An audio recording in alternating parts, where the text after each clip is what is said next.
Good evening everyone. पिछले class का answer दो।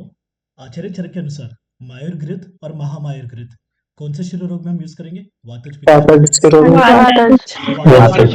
है ना। वातज शिरो रोग में हमने देखा था कि हम मायूर घृत महामायूर घृत का प्रयोग करवा रहे थे। बला तेल का नस्य और रासनादि तेल का नस्य वगैरह भी हम यूज करवा रहे थे। ओके, कोई तो मुझे बताओ, नासा अर्बुद और अधिबास में कौन सा कर्म करेंगे हम? क्षार कर्म करेंगे, है ना। दुष्ट प्रतिशय में कौन सा नाशक चिकित्सा करेंगे? त्रिदोष नाशक चिकित्सा करेंगे। हैंड्रेस करके आंसर दोगे। अनुतेल नस्य कौन से प्रतिशय में यूज करेंगे? उसमें कौन से कल्क था और कौन सा क्वाद द्रव्य था? कुंदन बोलो। सर वातज प्रतिशय में और क्वाथ दशमन का प्रयोग करेंगे तेल से चतुर्गुण। और कल सर है राशना मुलेठी और संधव का तेल से चतुर्थांश या चतुर्थांश, है ना। अनुतेल नस्य हमने देखा था वातज प्रतिशय में प्रयोग करवा रहे थे। एक हम डेफिनेटली दिनचर्या में देखते हैं, तो वो that is a different thing, है ना। जहाँ पर हमने प्रावृत शरद और बसंत ऋतु में देखा था, वहाँ पर कोई स्पेसिफिक ये नहीं बोला गया था कि कौन से वातज प्रतिशय पित्तज। यहाँ पर हम त्रिपर्वीय चिकित्सा में देख रहे थे, चरक चिकित्सा 26 में। वहाँ पर आचार्य चरक बता रहे थे कि वातज प्रतिशय में हम अनुतेल का प्रयोग करवाएंगे नस्य के लिए, जिसमें कल्क हम रासना सैंडा और यष्टिमधु का कल्क लेंगे तेल से 1/4, और क्वाद कौन सा लेंगे? दशमूल क्वाद लेंगे तेल से 4 गुना। ऐसे करके हमने देखा था, है ना। अभी को बताओ, वैश्रुति कौन से कर्ण रोग का लक्षण था? कफज कर्ण रोग। कफज कर्ण रोग में देखा था हमने। और अश्रवण किसका लक्षण था? वातज। कर्ण रोग। या वातज में देखा था हमने। स्थिर शोफ किस में देखा था हमने? कफज कफज में। शोफ दरन ये किस में हो रहे थे? पित्तज। पित्तज में। अब कोई तो मुझे हैंड रेस करके आंसर दोगे। शोक, भय, अतिलोभ, क्रोध आदि ये कौन से अरुचि के मतलब ये थे, हेतु थे, और उनका लक्षण क्या था? मतलब मुख का वक्त्रता, मतलब मुख का टेस्ट कैसे होगा? विधि बोलो। आकंतुज अरुचि के थे और स्वाभाविक वक्त्र हो रहा था। या स्वाभाविक वक्त्रता हमने देखा था, है ना। वातन में हमने देखा था कषाय वक्त्रता। पित्तन में हमने देखा था कटु, अम्ल, लवण, विष, वीरस। ऐसे करके हमने देखा था मुख का टेस्ट हो रहा था। कफज में मधुर होता है, कॉमन सी बात है, कफज में कोई चेंज नहीं था, है ना। मतलब मधुर इज ए कॉमन थिंग, कोई अलग नहीं था, बेसिक रूल में ही हम चल रहे थे। और आगंतुज में हमने देखा था डेट इज मानसिक अरुचि। वहां पर हमने देखा था स्वाभाविक वक्त्रता। आगंतुज को मानसिक बोलने की आदत रखो, तो उसकी वजह से क्या होगा, जो भी मानस कारण है इजी आ जाएंगे। कि शोक, भय, लोभ वगैरह किस में आएंगे? तो ये सभी बाहरी कारण है, मानसिक कारण है। तो अपने आगंतुज अरुचि में हमने देखा था ना। एक रसम किसका था, कौन सी अरुचि का? या सन्निपातज या त्रिदोषज अरुचि वी कैन से, जहाँ पर हमने ना एक रसम करके देखा था कि मुख का रस कोई एक रस का नहीं होगा, अलग अलग मतलब वहां पर देखे जा सकते हैं करके। अनुपदेह कौन से नेत्र रोग का लक्षण था? वातज नेत्र। अनुपदेह, जहाँ पर नेत्र के मल वगैरह नहीं निकलेंगे, नहीं बनेंगे, है ना। वातन में रुक्षता होगी, तो अनुपदेह करके हमने देखा था। केश भूमि का अति अल्प दहन से क्या हो रहा था? हरिकेशता। अति अल्प, अति अल्प दहन हो रहा था तो हरिकेशता हो रहा था। अल्प दहन होने से पालित्य हो रहा था। और केवल अगर दहन आ गया कि वात आदि दोष अगर मतलब तेज के साथ मिलकर केश भूमि का दहन कर रहे तो खालित्य। सीधी बात है ना। दहन कर दिए मतलब जला दिए तो पूरी तरह से हेयर फॉल हो गया तो खालित्य। अल्प दहन किए तो बाल पक गए तो पालित्य। अति अल्प दहन किए तो वहां पर हमने हरिकेशता करके देखा था। ध्यान में रखना है अपने को। ओके, अब एक बताओ, उष्ण घृत में यवक क्षार का प्रयोग किस में करवा रहे थे? वातज प्रतिशय में काश और स्वर भेद होने पर।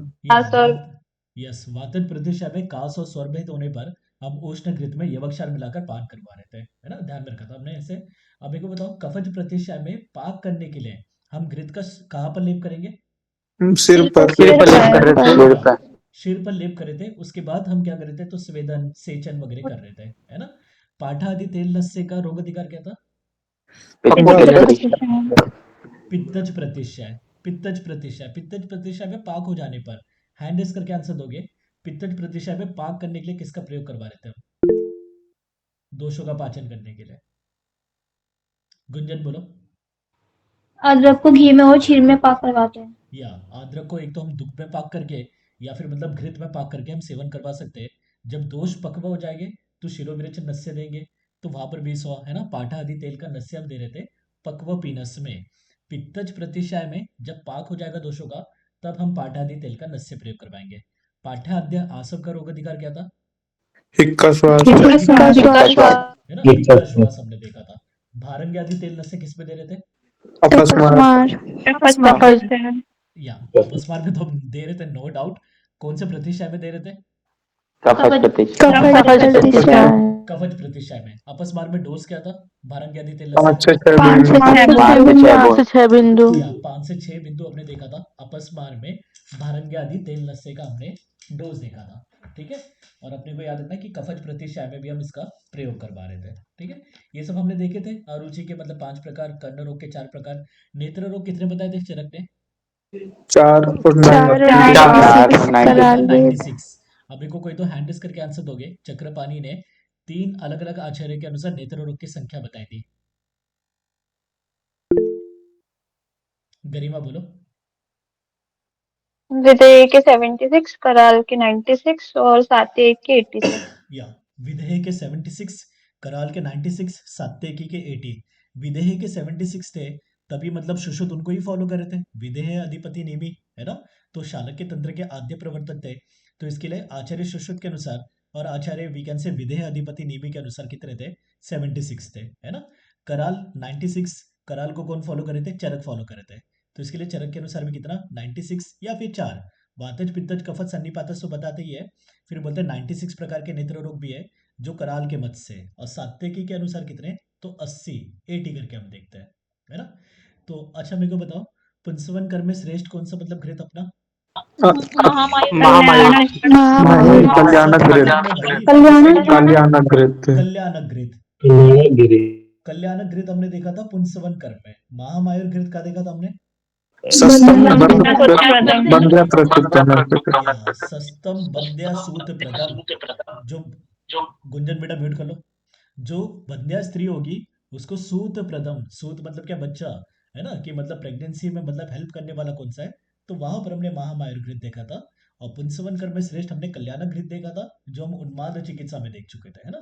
कल्याण घृत, फिर बाद में अपना महाकल्याण घृत, ये सभी अपने उन्माद चिकित्सा में आ जाता है, ठीक है। आगे हम कंटिन्यू करेंगे वातज प्रतिशय की चिकित्सा भी ऑलरेडी सॉ। उसके आगे हम कंटिन्यू करेंगे पित्तज प्रतिशय की चिकित्सा से। Just minute. श्लोक नंबर 174 तक हो चुका था अपना। उसके बाद हम करें श्लोक नंबर 176 से, है ना। तो यहाँ पर पित्तज प्रतिशय की चिकित्सा बता रहे हैं। तो यहाँ पर बता रहे हैं कि क्या करना है। तो घृतपान, दुग्धपान, नस्य विस्य सब ठीक है। जीवनी घृत का सेवन करना है। जीवनी घृत का रोग अधिकार बताओ कोई तो पहले। वातरक्त हम देखेंगे। चरक चिकित्सा 29 वातरक्त, वहां पर जीवनी घृत आएगा। बट वहां पर जीवनी घृत का रोग अधिकार है ना। जहां पर मतलब पूरी डिटेल में वर्णन किया जाता है, दैट इज उसका रोग अधिकार। बट क्या होता है, वो ही घृत मल्टीपल जगह पर चलते रहते हैं, है ना। कि जीवनी घृत, त्रयोष्ण घृत, षटपल घृत। तो अपने को ध्यान में रखना है कि पहले तो जीवनी घृत का रोग अधिकार क्या है? वातरक्त। बट जीवनी घृत और का यूज करें तो अपने पित्तज शिरो रोग में भी हम यूज करें। अब जीवनी वाले जो कंडीशन है ना, वो मोस्टली हम पित्तज में यूज करते हैं। क्योंकि यहाँ पर जीवनीय मतलब क्या होता है? तो जीवनीय महाकषाय के द्रव्य जस्ट इमेजिन कर लो कैसे होता है, मधुर रसात्मक वगैरह होता है। तो इसके लिए हम पित्तज शिरो रोग में जीवनीय घृत का प्रयोग करवाएंगे। सिंपल से लॉजिक, है ना। जीवनीय घृत इमेजिन कर लेना, जीवनीय महाकषाय के द्रव्य। और जीवनीय महाकषाय के द्रव्य सभी कैसे? मधुर रसात्मक है, शीत वीर्य वाले। तो पित्तज में तो कभी आ गया जीवनीय घृत का प्रयोग कौन से शिरो रोग में कराओगे? वातज में, पित्तज में, कफट में, सन्निपातज। वी शुड रिमेंबर जीवनीय मतलब मधुर शीत द्रव्य है। तो इसके लिए पित्त शामक हो गए, तो पित्त शिरोरोग में हम प्रयोग कर पा रहे करके ऐसे याद रखना है। यष्टाव्याधिकृत, यष्टाव्य मतलब दैट इज अपना यष्टि मधु। यष्टि मधु भी कैसा होता है? मधुर शीत होता है। तो इसके लिए इसका भी प्रयोग कहाँ करवा रहे हैं हम? पित्तज शिरोरोग में करवा रहे हैं। नॉट दैट इंपॉर्टेंट, जीव ने याद रखो, ये ठीक है। यष्टाव्याधिकृत का रोग अधिकार क्या है? पित्तज शिरोरोग, ओके। उसके बाद बचा नो, दिस इज इंपॉर्टेंट, है ना। कफत शिरोरोग की चिकित्सा बता रहे हैं। बोले स्वेदन, धूम, नस्य, प्रदमन आदि का प्रयोग करवाओ, कोई ये नहीं, है ना। है ना। तो वहां पर कफक में चिकित्सा करना है, शोधन करने के बाद प्रलेप वगैरह सब सेवन कर, प्रलेप वगैरह का प्रयोग करवाना है, ठीक है। आगे आ जाओ। पुराण सर्पिसह पाने तीक्ष्ण ही बस्ती भी एवच कफ अनिल उत्थिते दाह शेषो रक्त मुक्षणम। मेन याद रखोगे यहाँ पर आप पहले तो कि कफत शिरो रोग में उन्होंने बताया पुराण सर्पी का पान करवाएंगे। अब पुराण सर्पी के बारे में हम उन्माद चिकित्सा में देख चुके हैं। आचार्य चरक बताते 10 वर्ष तक पुराना, है ना। 10 वर्ष तक का पुराना होगा दैट विल बी पुराण घृत, और 10 वर्ष से अधिक पुराना होता है दैट इज प्रपुराण घृत, है ना। ये किसका मत? आचार्य चरक का। बाकी डल्लन और भाव प्रकाश क्या बताते हैं? पुराण घृत मतलब कितना पुराना? 1 वर्ष पुराना। एक वर्ष पुराना। 1 वर्ष पुराना, है ना। डलन और भाव प्रकाश के अनुसार 1 वर्ष पुराना इस पुराण कृत। आचार्य विज्ञान से चरक के अनुसार मतलब क्या? तो मतलब जो 10 वर्ष तक का पुराना है, 10 वर्ष से अधिक पुराना होगा दैट इज पुराण कृत। 10 वर्ष तक पुराना पुराना होगा दैट इज अपना पुराण कृत, है ना। तो यहाँ पर याद रखना है कि कफत शिरो रोग में हम किसका प्रयोग करवा रहे हैं? तो पुराण कृत का ऑप्शन आ जाएगा। पुराण घृत, प्रपुराण घृत, महासर्पी, कौम्ब सर्पी। तो देयर वी शुड रिमेंबर कि कफत शिरो रोग में हम पुराण घृत का प्रयोग करवा रहे हैं। फिर क्या बता रहे हैं? वातज और कफत शिरो रोग में हम क्या करवाएंगे? दहन करवाएंगे दैट इज अग्निकर्म करवाएंगे। सिंपल सी बात है। कफ कैसा होता है? शीत होता है। वात कैसा होता है? शीत होता है। तो वहां पर हम क्या करवा रहे हैं? अग्निकर्म करवा रहे हैं। तो आ गया कि भाई कौन से शिरो रोग में आप अग्निकर्म करवाओगे? तो सबसे सिंपल, जहां पर शीत था वहां पर अग्निकर्म, तो कफज और वात शिरो रोग में हम अग्निकर्म करवा रहे हैं। फिर क्या बता रहे हैं? शेषो रक्त मोक्षणम, बाकी जो बचे कुछ है वहां पर रक्त मोक्षण। बट यहाँ पर टीकाकार बोलते हैं बचे कुछ में पित्तज नहीं लेना है। कफज के बाद बाद जो बचे कुछ है वहां पर, है ना। शिरो रोग के हम 5 प्रकार देखते हैं चरक के अनुसार। वातज, पित्तज, कफज, सन्निपातज, और कौन सा होता है? क्रिमिज। और कौन सा होता है? क्रीमिज। ओके। तो हमने देखा वातज और कफज में हम क्या करवा रहे थे? दहन करवा रहे थे दैट इज अग्निकर्म करवा रहे थे। कफज की चिकित्सा चिकित्सा चल रही है। फिर बोलते हैं शेष। शेष मतलब बचे हुए। कौन से बचे अपने दो? तो सन्निपातज और क्रीमिजन्य। तो यहाँ पर हम क्या करवाएंगे? रक्त मोक्षण। तो कभी ऐसा ऑप्शन आ गया, ऐसे क्वेश्चन आ गया कि आचार्य चरक के अनुसार कौन से शिरो रोग में हम रक्त मोक्षण करवाएंगे, तो आपका आंसर दो ही होगा, सन्निपातज और क्रीमिज। पित्तन में लेने लगा क्या ना, है ना। नॉर्मली अपने को पता है पित्तन में हम रक्त मोक्षण कॉमनली करवाते हैं, रक्त मोक्षण, विरेचन वगैरह। बट अपने को यहाँ पर ध्यान में रखना है चरक क्या बता रहे हैं कि वातज और कफज में हम क्या करेंगे? दहन करेंगे। पित्तन में तो दहन नहीं करेंगे, पित्तन पहले से ही उष्ण है। और सन्निपात जो क्रीमिग्न है वहां पर हम क्या करेंगे? रक्त मोक्षण। तो दिस इज इंपॉर्टेंट। ये श्लोक नंबर 181 पूरा इंपॉर्टेंट है। एक तो हमने देखा कफज शिरोरोग में हम पुराण सर्पी का प्रयोग करवा रहे हैं। वातज और कफज वाले जो शिरोरोग है वहां पर हम दहन करवा रहे हैं। और बाकी के बचे कुछ है मतलब डेट इज सन्निपातज और कृमि जन्य में हम क्या करवा रहे हैं? रक्त मोक्षण करवा रहे हैं। इंपॉर्टेंट यहाँ पर, ठीक है। आगे आ जाओ उसके बाद बता रहे एरंड आदि धूमवर्ती, किसमें? कफत शिरोरोग की बात चल रही है ना। क्योंकि अभी हमने देखा वहां पर धूमपान वगैरह करवाएंगे। तो एरंड आदि धूमवर्ती, एरंड के बारे में हम देखते हैं अग्रे संग्रह। एरंड मूलम वृश्य वात हरानाम। एरंड मूल जो होता है वृश्य कर्म करने वाला होता है, वात हर होता है ना। बट हम यहाँ पर एरंड आदि धूमवर्ती कहाँ पर देख रहे हैं? कफत शिरोरोग में देख रहे हैं, ठीक है ना। बट यहाँ पर क्या बोला उन्होंने? तो बोले जो गंध वर्ग के द्रव्य है उनका प्रयोग करो। किसको छोड़कर?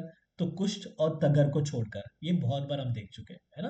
मतलब चक्रपाणी के अनुसार भी हम देख चुके हैं, हम सुश्रुत के अनुसार भी देख चुके हैं। ओके। कुष्ठ और तगर गंध वर्ग के द्रव्य मतलब सुगंधी द्रव्य। सुश्रुत के अनुसार गंध वर्ग के द्रव्य मतलब कौन से गण? एनीवन? एलादि गण, है ना। जो नए बच्चे साइड में लिखे हुए, एक नोटबुक मेंटेन करना है जहां पर अपने को एक्स्ट्रा बातें सब लिखते जाना है ना। कि गंध वर्ग के द्रव्य मतलब क्या? तो सुश्रुत बोलते हैं एलादि गण के द्रव्य। तो यहाँ पर बता रहे धूमवर्ती बनाने के लिए हम गंध वर्ग के द्रव्य लेंगे, दो द्रव्य को छोड़कर। कौन से दो द्रव्य को छोड़कर? कुष्ठ और तगर को छोड़कर। क्यों? क्योंकि कुष्ठ और तगर से क्या होता है? तो मस्तुलुंग का स्त्राव होता है कि अपना जो ब्रेन है वो पिघल कर मतलब क्या होता है? तो बाहर निकलता है। तो इसके लिए धूमवर्ती का निर्माण करते समय कभी भी कुष्ठ और तगर का प्रयोग अपने को नहीं करना है ना। This is important. ओके। तो बोले गंध वर्ग के द्रव्य का प्रयोग करवाओ, बट किसको छोड़कर? तो बोले कुष्ठ और तगर को छोड़कर बाकी सभी द्रव्य का प्रयोग करवा सकते हैं। बट क्यों कुष्ठ और तगर क्या करते हैं? तो मस्तुलुंग का स्त्राव करते हैं। यहाँ पर देख लो, नथ कुष्ठे, नथ मतलब तगर। तगर और कुष्ठ कैसे होते हैं? तो बोले ये धूमवर्ती में इनका प्रयोग नहीं करना चाहिए, ये मस्तुलुंग का क्या करते हैं? स्त्राव करते हैं। तो इसके लिए इनका प्रयोग हम नहीं करेंगे, ठीक है। इंपॉर्टेंट है। उसके बाद बता रहे कृमि जन्य शिरोरोग में हम किसका प्रयोग करवाएंगे? तीक्ष्ण शिरो विरेचन द्रव्य का, दैट इज शिरो विरेचन नस्य का प्रयोग करवाएंगे, है ना। क्योंकि कृमि है, कृमि को बाहर निकालना अपने को, ठीक है। तो कृमि को बाहर निकालने के लिए हम क्या करेंगे? शिग्रू, अपामार, मरीच वगैरह जैसे द्रव्य जो तीक्ष्ण द्रव्य है उनका चूर्ण रखकर हम नासा में फूकेंगे, है ना। तो कृमि जन्य शिरोरोग में हम कौन सा नस्य बताया है आचार्य चरक ने? तो बोलेंगे शिरो विरेचन नस्य बताया, है ना। मूर्ध विरेचना, मूर्ध मतलब शिर की शिरो विरेचन नस्य। आचार्य सुश्रुत यहाँ पर औपीडन नस्य बताएंगे, लिख के रखो साइड में, है ना। कि आचार्य सुश्रुत ने कृमिजन्य शिरोरोग में औपीडन नस्य बताया और आचार्य चरक ने कौन सा नस्य बताया? तो शिरोविरेचन नस्य बताया, डिफरेंस लिख के रखो अपना। ठीक है, सुश्रुत के बारे में रिसेंटली थोड़े दिनों बाद देखेंगे अभी, है ना। कर्ण रोग चल ही रहा है अपना, कर्ण रोग हो गया, नासा रोग वगैरह हम ये करेंगे, है ना। तो चरक बता रहे हैं यहाँ पर शिरोविरेचन नस्य का प्रयोग कृमिजन्य शिरोरोग में, आचार्य सुश्रुत बता रहे ऑपिडन नस्य का प्रयोग हम करवाएंगे, है ना। आगे आ जाओ, यहाँ पर अपना क्या हो गया, तो कृमि जन्य शिरोरोग की चिकित्सा खत्म हो गई। उसके बाद हमारे मुख रोग में, है ना। मुख रोग कितने बताए थे चरक ने? 4 और 64 4 और 64 64 4 या फिर 64, दोनों आंसर आएगा। आचार्य चरक के अनुसार कर्ण रोग हमने केवल 4 देखे थे, है ना। आचार्य चरक के अनुसार हमने नेत्र रोग देखे थे 4 या 96। ठीक है, नेत्र रोग हमने देखे थे 4 या 96, दोनों आंसर राइट है। कर्ण रोग हमने 4 देखे थे, ठीक है। और जो मुख रोग है वो हमने देखा था 4 या 64, है ना, ऐसे करके हमने देखा था, ध्यान रखो ये बात। तो बोले मुख रोग की चिकित्सा में हम क्या करवाएंगे, धूमपान, प्रदमन नस्य, दैट इज वही कि चून वगैरह को नाक में फूकना है ना, प्रदमन नस्य का प्रयोग करवा रहे, विरेचन करवा रहे, वमन करवा रहे, लंघन करवा रहे, है ना। तो यहाँ पर अपने को ध्यान रखना है, मुख रोग में हम लंघन, वमन, विरेचन है, प्रदमन नस्य, धूमपान है। तो कभी आ गया मुख रोग में आचार्य चरक के अनुसार कौन से नस्य का प्रयोग करवाओगे, प्रदमन नस्य का, बृहन नस्य का, औपिडन नस्य का, है ना। तो योर आंसर शुड बी प्रदमन नस्य। और यहाँ पर हम वमन और विरेचन दोनों करवा रहे हैं, बट मेन याद रखोगे आप प्रदमन नस्य का प्रयोग करवा रहे हैं मुख रोग की चिकित्सा में। ठीक है, अभी एक एक चून बता रहे कि जिसका मुख में धारण करेंगे मुख रोग में, है ना, जनरल बता रहे, कोई स्पेसिफिक अभी नहीं बताया उन्होंने। बोले पिपले आदि चून में मधु मिलाकर हम क्या करेंगे, मुख में धारण करेंगे। ठीक है, नॉट दैट इंपॉर्टेंट, आगे आ जाओ। बोले मुख रोग में कवल ग्रह, हम देखते हैं ना गंडूश और कवल, कवल में क्या होता है, मूवमेंट होता है, गंडूश में मूवमेंट नहीं करते हैं। तो बोले सिधु का, माधव का और माधविक का प्रयोग करवाएंगे हम किसमें, मुख रोग में कवल धारण करने के लिए, जिसको श्रेष्ठ बोला गया है। तो दिस इज इंपॉर्टेंट, है ना। सिधु वी नो, सिधु के दो प्रकार हम देखते हैं, शीत रस सिधु, पक्व रस सिधु, बहुत बार हमने देखा ये बात। और सिधु का प्रयोग हम स्तन्य जनन कर में नहीं करवाते, स्तन्य जनन दैट इज मिल्क का प्रोडक्शन बढ़ाने में हम सभी प्रकार के मद्य का प्रयोग करवाते हैं, सिधु को छोड़कर, है ना, मल्टीपल टाइम्स हमने देखा है। बोले माधव और माधविक का, है ना, यहाँ पर माधव और माधविक का अलग ही मीनिंग लिया है। माधव मतलब लिया मौबे से बना हुआ, और माधविक लिया कि अंगूर से बना हुआ या मुनक्का से बना हुआ। एक्चुअली मुनक्का से बना हुआ दैट इज मृद्वी का, और जो मधु से बना हुआ रहता है उसको माधविक बोलते हैं। Doesn't matter, no one is going to ask that कि किससे बने हुए को क्या बोल रहे हैं। अपने को खाली इतना ध्यान में रखना है कि मुख रोग में कवल धारण करने के लिए किसको श्रेष्ठ बताया, तो बोले जो सिधु, माधव और माधविक सभी मध्य के प्रकार है ये, है ना, संधान कल्पना के भेद वगैरह में आ रहे हैं, है ना, फॉर्म आ रहे हैं। तो सिधु, माधव और माधविक का प्रयोग हम किस में करवाएंगे, तो मुख रोग में कवल धारण करने के लिए करवाएंगे। दिस इज इंपॉर्टेंट, है ना, यहाँ पर क्वेश्चन बन सकता है। ओके, फिर बोले टूथ ब्रश, है ना, ब्रश करने के लिए एक्चुअली टूथपेस्ट बताया कि किसका हम एज ए टूथपेस्ट करके यूज कर सकते हैं। तो यहाँ पर उन्होंने बताया तेजोवादी चूर्ण, है ना। तो बोले तेजोवादी चूर्ण हम घर्षण करने के लिए दैट इज ब्रश करने के लिए यूज करेंगे, जो क्या करेगा, दंत वेस्ट से अगर रक्त स्त्राव हो रहा है तो उसको भी स्टॉप करेगा। तो दिस इज इंपॉर्टेंट, है ना। हम आयुर्वेदिक मतलब टिपिकली पतंजलि वगैरह से खरीदने से अच्छा जो आचार्य चरक ने कंटेंट बताया उसका हम यूज कर सकते हैं, और बहुत ही मतलब सिंपल से कंटेंट है जो इजीली मिल जाता है ना, कि तेजोवती, हरिद्रा, एला, समंगा, कटुका, घना, पाटा, ज्योतिषमती, लोद्रा, दार्वी, कुष्ठ सब इजीली मिल जाते हैं।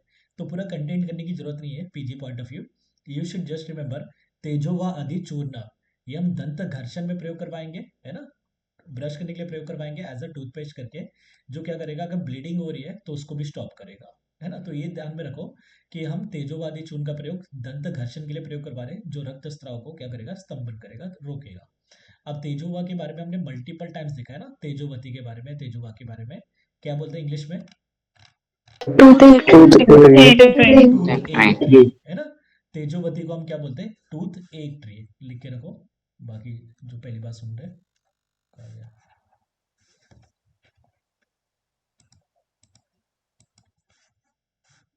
है ना, एक मिनट जस्ट।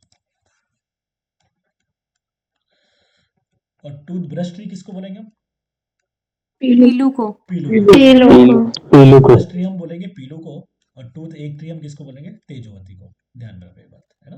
तो यहाँ पर हम टूथ ब्रश कर रहे हैं, और टूथ ब्रश करने के लिए जो पाउडर यूज कर रहे हैं उसके लिए हम किसका यूज कर रहे हैं, तेजोवती आदि चूर्ण का हम प्रयोग करवा रहे हैं, याद रखो दिस इज इंपॉर्टेंट। और तेजोवती को हम टूथ एक ट्री बोलते हैं, पीलू को हम टूथ ब्रश ट्री करके बोलते हैं। उसके बाद बता रहे शार गुटिका, जिसको पंचकोल गुटिका करके भी बोला है ना। This is important. शार गुटिका, शार वटिका वगैरह करके हम बहुत बार देख चुके हैं। खाली मेरे को आंसर देते जाओ एक एक करके। शार गुटिका कहाँ पर यूज करेंगे? शार गुटिका शवतु। है ना, जहाँ पर गुडिका आएगा वो कहाँ यूज कर रहे हैं हम? शवतु में यूज कर रहे हैं। ओके। शार वटिका कहाँ पर? उधर जलोदर जलोदर जलोदर जलोदर में है ना, चलो प्रवृद्ध जलोदर में, बड़े हुए जलोदर में हम प्रयोग करवा रहे थे। फिर शार गुटिका भी देखा था हमने, एक शार गुटिका दूसरी बार आ रहा है कहाँ? ग्रानी में। कौन से ग्रानी में? ग्रहणी में कफज ग्रानी में है ना, कफज ग्रानी में हमने देखा। कफज कफज ग्रहणी ध्यान रखो। ओके। तो शार गुटिका अपना शोथ में, शार वटिका अपना प्रवृत्त जलोदर में, और शार गुटिका ये कहाँ पर? कफज ग्रानी में। अभी हम फिर देख रहे शार गुटिका, पंचकोल आदि शार गुटिका बोल लो या पंचकोल गुटिका बोलो, शार गुटिका बोलो, doesn't matter, one and the same है ना। तो ये हम कहाँ यूज कर रहे हैं? तो कंठ रोग में यूज कर रहे हैं है ना। तो बोले कंठ रोगेशु सर्वेशु धार्या स्यु अमृतपमा, कि जो शार गुटिका का अगर हम मतलब धारण कर रहे हैं, मुख में धारण कर रहे हैं, खाना नहीं है, मुख में धारण करना है ना, तो वो क्या करेगा? कंठ रोग में अमृत के समान है। अभी शार गुटिका का प्रमाण कितना होगा? तो बोले करकंदू। करकंदू क्या होता है? बदर का प्रकार होता है ना। तो बोले करकंदू एक बदर का प्रकार है, वो जितनी बड़ी होगी उतनी बड़ी अपनी मतलब शार गुटिका होनी चाहिए। This is important. याद रखो कि शार गुटिका का प्रमाण कितना पता है? करकंदू मात्रा। तो बोले ये सब द्रव्य को लेना है, टैबलेट बनाना है। इसको हम क्या करेंगे? मुश्क भस्म में है ना। मुश्क एक वन ऑफ द प्लांट है, मोखा करके बोलते हैं जिसको हिंदी में, डजेंट मैटर हिंदी में क्या बोल रहे हैं, सुन लो खाली। उसको मुश्क भस्म में 7 दिन रखेंगे, उसके बाद प्रयोग करवाएंगे। तो क्वेश्चन क्या क्या बनेगा? एक तो अपने को ध्यान में रखना है कि पंचकोल शार गुटिका का प्रयोग हम किस में करवा रहे हैं? कंठ रोग में करवा रहे हैं, जो अमृत के समान है। मेन याद रखना है कंठ रोग में हम प्रयोग करवा रहे हैं।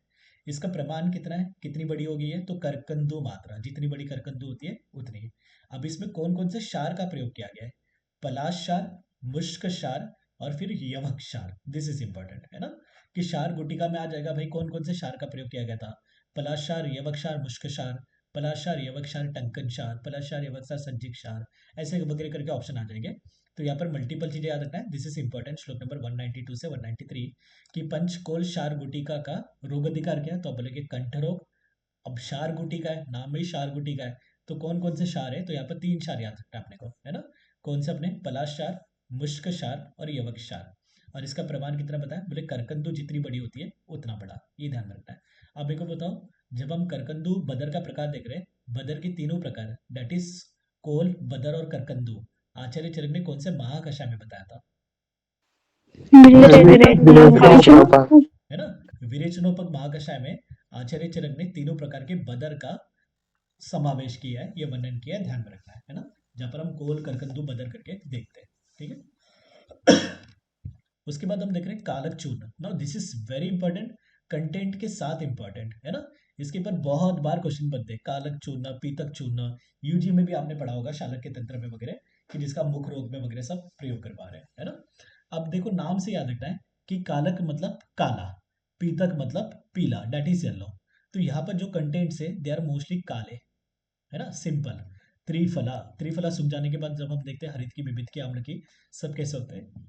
काले काले होते हैं। त्रिकटु, शुंठी, मरीच, पिपली, शुंठी भले ही काला काला नहीं होता है, बट मरीच, पिपली वगैरह सब कैसे होते हैं? काले होते हैं है ना। तो यहाँ पर याद रखना है कि अपना जो कालक चूर्ण है उसमें त्रिफला है, त्रिकटु है, त्रिजातक नहीं है, त्रिमद नहीं है। आ जाएगा ना कि कालक चूर्ण में कौन सा है कौन सा नहीं है। तो त्रिफला है, व्योश मतलब त्रिकटु है। कौन सा क्षार है इसमें? यवक क्षार है ना। कौन सा अंजन है? रसांजन है। ओके, ये तो मेन अपने को ध्यान में रखना ही रखना है।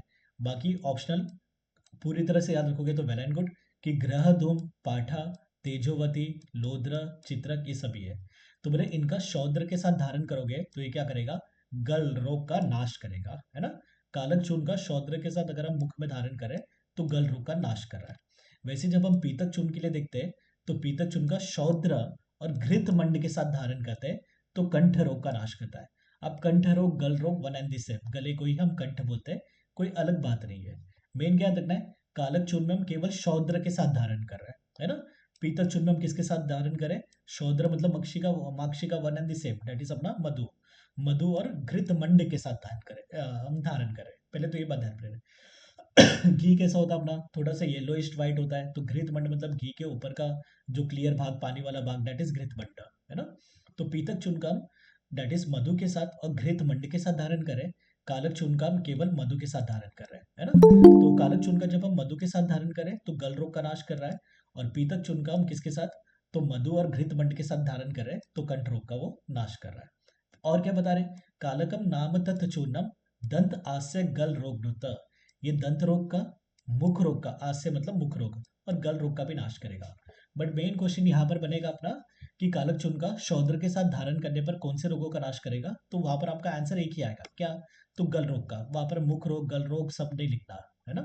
अगर ऐसे पूछा कि कालक चूर्ण का किस चीज में हम प्रयोग करवाएंगे, तो वहां पर आपका दंत रोग भी आएगा, मुख रोग भी आएगा, गल रोग भी आएगा, ठीक है।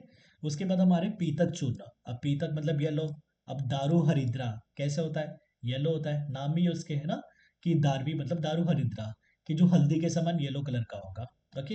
हड़ताल कैसा होता है अपना, येलो कलर का होता है। तो यहाँ पर हम देख रहे हैं पीतक चूर्ण में मोस्टली येलो कलर वाले द्रव्य है, जिसकी वजह से जो चूर्ण है वो चूर्ण का कलर भी क्या होगा, मेजरली येलो कलर का होगा, तभी तो उसको पीतक चूर्ण करके बोला है।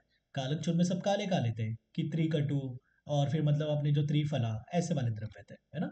तो पीतक चूर्ण में हम देख रहे हैं, तो हड़ताल याद रखोगे पहले येलो से, तो हड़ताल का जो हमेशा साथ में उसके साथ घूमता है डेट इज मनशिला, है ना। हड़ताल मनशिला हम साथ में बोलते हैं तो दोनों आ गए, ओके। पहले तो ये बात ध्यान रखोगे, पीतक चूर्ण येलो, तो हड़ताल मनशिला, मनशिला येलो नहीं होता बट स्टिल। फिर बाद में आता है दारू हरिद्रा, ये भी कैसे येलो। यवक्षार, यवक्षार दोनों में है ना, कालक चूर्ण में भी यवक्षार था, पीतक चूर्ण में भी यवक्षार था। क्वेश्चन कैसा आएगा एग्जाम में कि कालक चूर्ण में कौन से क्षार का प्रयोग किया गया था, यवक क्षार का, सज्जिक क्षार का, टंकन क्षार का, पलाश क्षार का, मुष्क क्षार का, ऐसा जाएगा। तो कालक और पीतक दोनों जगह पर यवक क्षार है, कॉमन सी बात है ना, वहां पर और कुछ नहीं करना है। पीतक में येलो से पकड़ना है हड़ताल, मनहशीला, यवक क्षार तो आ गया, और येलो कौन सा अपना, तो दारू हरिद्रा, और एक बच गया खाली सैंधव, वो तो रट्टा मार ही सकते हैं। तो इसके कंटेंट, पीतक चूर्ण के कंटेंट बहुत ही इजीली याद हो जाएंगे। येलो से याद रखना है हड़ताल, हड़ताल के साथ मनहशीला आ गया, फिर दारू हरिद्रा वो भी कैसे येलो है ना, और यवक क्षार तो दोनों में कॉमन है, सैंधव ऐड करना है, ओके। तो मधु के साथ और घृत मंड के साथ हम कंठ रोग में धारण करेंगे। कालक चूर्ण को केवल मधु के साथ धारण कर रहे थे, पीतक चूर्ण को मधु और घृत मंड दोनों के साथ धारण कर रहे हैं। फिर क्या बता रहे हैं, मुख रोगेशु च श्रेष्ठम पीतकम नाम कीर्तितम, यहाँ पर क्वेश्चन बनेगा, है ना, क्योंकि यहाँ पर श्रेष्ठ की बात की गई है। ये तो बता दिया कि अगर आप मतलब मधु के साथ और घृत मंड के साथ धारण करोगे तो कंठ रोग का नाश करेगा, that is all okay. But यहाँ पर श्रेष्ठ बताया कि पीतक चूर्ण को श्रेष्ठ किसमें बताया, तो मुख रोग में बताया, ठीक है। हम दोनों में डिफरेंस करके याद रखेंगे। कालक चूर्ण का हम मुख में धारण कर रहे थे मधु के साथ, जो क्या कर रहा था, गल रोग का नाश कर रहा था। बट हमने बाद में देखा था कि दंत आस्य गल रोग नूत तीनों का नाश कर रहा है, कि दंत का भी, मुख रोग का भी, दंत रोग का भी, मुख रोग का भी, और गल रोग का भी। बट यहाँ पर सबसे इंपॉर्टेंट क्या है, पीतक चूर्ण को श्रेष्ठ बताया किसमें, मुख रोग में। तो ऐसे क्वेश्चन आ जाएगा, पीतक चूर्ण का मुख्य रूप से आप किस में प्रयोग करवाओगे, मुख रोग में, है ना। फिर बाद में आ जाएगा ऑप्शन कि दंत रोग में, कर्ण रोग में, नासा रोग में। तो आप बोलोगे मुख रोग में इसको क्या बोला है, तो श्रेष्ठ करके बोला है पीतक चूर्ण को। अनुपान भी याद रखना है अपने को, कंटेंट्स भी याद रखना है, मेजर का यूज करें सभी जगह पर, सभी याद रखना है, दिस आर वेरी इंपॉर्टेंट। ये चैप्टर का वीकेंड से one of the favourite questions, जहाँ पर अच्छी खासी बार क्वेश्चंस बन चुके हैं, है ना। फिर उसके बाद मृद्विका आदि चूर्ण, मृद्विका आदि चूर्ण में हम केवल घृतमंड का प्रयोग करवा रहे हैं, है ना। कालक चूर्ण में केवल शौद्र था, पीतक चूर्ण में शौद्र और घृतमंड दोनों था, और मृद्विका आदि चूर्ण में केवल घृतमंड है ना। तीनों का प्रयोग हम कंठ रोग में करवा रहे हैं। डिफरेंस कैसे याद रखोगे, कालक में केवल मधु, है ना, पीतक में मधु और घृतमंड, और मृद्विका आदि चूर्ण में केवल घृतमंड का, है ना। और तीनों भी हम क्या करें, कंठ रोग में धारण करने के लिए प्रयोग करवा रहे हैं। बाकी पाठा आदि चूर्ण ठीक है, मधु के साथ मिलाकर इसका भी हम प्रयोग करवा रहे, धारण करें, नॉट दैट इंपॉर्टेंट। अब आगे आ जाओ, क्या बता रहे हैं, वात को नाश करने के लिए कालक चूर्ण, पित्त को नाश करने के लिए पीतक चूर्ण, और कफ को नाश करने के लिए मृद्विका आदि चूर्ण, वेरी इंपॉर्टेंट, है ना। तो जैसे हमने तीनों के लिए देखा, कालक चूर्ण, पीतक चूर्ण और मृद्विका आदि चूर्ण। कालक चूर्ण में हमने देखा था किसके साथ प्रयोग करवा रहे थे, बोलते जाओ, शौद्र के मधु के मधु साथ के साथ, है ना, शौद्र मधु एनर्जी से। फिर हमने पीतक चूर्ण देखा था, जहाँ पर हम मधु और घृतमंड दोनों का प्रयोग दोनों का प्रयोग करवा रहे थे। और मृद्विका आदि चूर्ण में हमने देखा था केवल घृतमंड का प्रयोग करवा रहे थे, घृतमंड का प्रयोग। तो आश्चर्यजनक वाज लाइक तीनों ऑप्शन है, तीनों ऑप्शन के लिए हम मतलब कहाँ पर यूज करेंगे, स्पेसिफिक क्या, तो बोले जहां पर वात की प्रधानता होगी वहां पर कालक चूर्ण, वात में काला जो चूर्ण है वो, पित्त में जो पीला है पित्त पीतक, वात कैसे काला तो वात में कालक चूर्ण, पित्त में पीतक चूर्ण, और कफ में मृद्विका आदि चूर्ण। अगर हम इसको ध्यान में नहीं रखेंगे एग्जाम में ऐसे आ गया कि मृद्विका आदि चूर्ण का प्रयोग हम मतलब कौन से मुख रोग में प्रयोग करवाएंगे, वातज में, पित्तज में, कफज में। तो हम सोचे अच्छा मृद्विका मतलब द्राक्षा है ना, तो वो तो पित्तनाशक होता है करके हम पित्तज लगा देंगे, गलत हो जाएगा है ना। तो यहाँ पर स्पेसिफिक रट्टा मानना पड़ेगा। वात कैसे होता है काला, तो कालक चूर्ण हम वातज वाले कंडीशन में, पित्त जो पीतक चूर्ण है वो पित्तज वाली कंडीशन में, और मृद्विका जो चूर्ण है कफन वाली कंडीशन में। और बाकी अपने को ये भी ध्यान रखना है किसके साथ हम प्रयोग करवा रहे हैं। ओके। कट्टू का अधिक वात कंठ रोगों का नाश कर रहा है, नॉट दैट इंपॉर्टेंट, ठीक है ना। कट्टू के ऊपर बहुत सारे हो गए अपने कंठ रोग, वो सब इंपॉर्टेंट है, वहां पर क्वेश्चन बनेगा। कट्टू का अधिक वात भी हम कंठ रोग पे यूज करवा रहे हैं। फिर बता रहे दारू हरिद्रादि रस क्रिया, no this is important. No what is रस क्रिया, तो पहले बोलते हैं क्वात आदि नाम पुनः पाकत, शारंद्र बताते हैं यहाँ पर। क्वात आदि नाम तो पुनः पाके घनत्वम से रस क्रिया, कि क्वात का जब आप फिर से पाक करोगे, कब तक, जब तक उसमें घनता की थिक वगैरह ना हो जाए है ना, तो उसको हम क्या बोलेंगे, तो रस क्रिया बोलेंगे।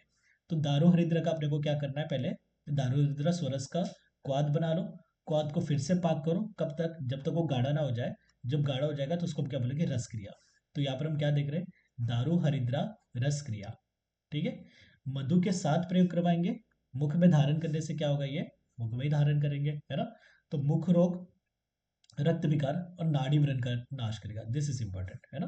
तो यहाँ पर बोले सशौद्रा मधु के साथ धारण करने पर मुख रोग, अशुक दोष, अशुक मतलब रक्त, रक्त दोष और नाड़ी व्रण का नाश करेगा, दिस इज इंपॉर्टेंट है ना। आ जाएगा कि सशौद्र मुख रोग, अश्रुक दोष और नाड़ी व्रण अपाहा कौन से रस क्रिया के लिए कहा गया है ना, कूटज आदि रस क्रिया, दारू हरिद्रा आदि रस क्रिया, यष्टि मधु आदि रस क्रिया, ऐसे करके कुछ भी बना देंगे। तो आप बोलोगे दारू हरिद्रा आदि रस क्रिया है ना। भाव प्रकाश बोलते भी है कि दारू हरिद्रा को बोलते हैं निशा गुणम, कि हरिद्रा के समान गुण वाला है, बट क्या करेगा, नेत्र कर्ण आस्य मतलब मुख रोग का नाश करेगा है ना। दारू हरिद्रा हल्दी के टाइप्स में हम देख लेते हैं है ना, भाव प्रकाश के अनुसार हरिद्रा के जब प्रकार वगैरह हम देखते हैं, हरिद्रा, दारू हरिद्रा, आम्रगंधी हरिद्रा, वन हरिद्रा, तो वहां पर दारू हरिद्रा का बारे में बोलते हैं भाव प्रकाश कि निशा गुणम, निशा मतलब हरिद्रा, कि हरिद्रा के समान गुणकारी है, और क्या कर रहा है, तो नेत्र कर्ण और मुख रोग का नाश कर रहा है। तो यहाँ पर भी हम देख रहे हैं दारू हरिद्रा कि मुख रोग का है ना, रक्त दोष का और नाड़ी व्रण का नाश कर रहा है, वेरी इंपॉर्टेंट यहाँ पर है ना। दोनों बात याद रखो कि भाव प्रकाश ने क्या बताया, निशा गुणम दारू हरिद्रा को बोला है। दारू हरिद्रा मतलब क्या, जिसकी लकड़ी हल्दी के समान येलो कलर की है, तो उसके हल्दी के समान गुण तो है, बट नेत्र कर्ण और मुख रोग का नाश कर रहा है। इवन आचार्य चरक भी बता रहे कि मुख रोग, रक्त दोष और नाड़ी व्रण का नाश करने के लिए हम दारू हरिद्रा रस क्रिया का प्रयोग करवाएंगे, इंपॉर्टेंट यहाँ पर है ना।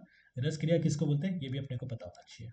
उसके बाद देख रहे हैं हम तालु शोष की चिकित्सा, मुख रोग की चिकित्सा यहाँ पर खत्म। मुख रोग से रिलेटेड बाकी जो डीप हम देख रहे हैं, वातन पित्त कफत वगैरह छोड़ दो आगे। तो बोले तालु शोष है ना, कि पैलेट अगर ड्राई हो रहा है, तो बोले तालु शोष है तू अतृष्णस्य सर्पि ही औत्तर भक्तिकम है ना।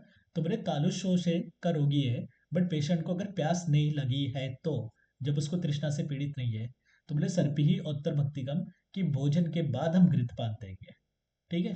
और किसका प्रयोग करवाएंगे, तो बोले नावन नस्य का प्रयोग करवाओ, मधुर स्निग्ध शीत द्रव्य का प्रयोग है ना, सीधी बात है। तालु शोष है तो वहां पर हम मधुर स्निग्ध शीत द्रव्य का प्रयोग करवाएंगे, वो तर्पण वगैरह करेगा। नस्य कौन सा देंगे वो याद रखो, नावन नस्य, ये सब नस्य के प्रकार में आ जाते हैं ना, कि नावन नस्य, प्रदमन नस्य, औपिडन नस्य, ऐसे वगैरह टाइप आ जाते हैं।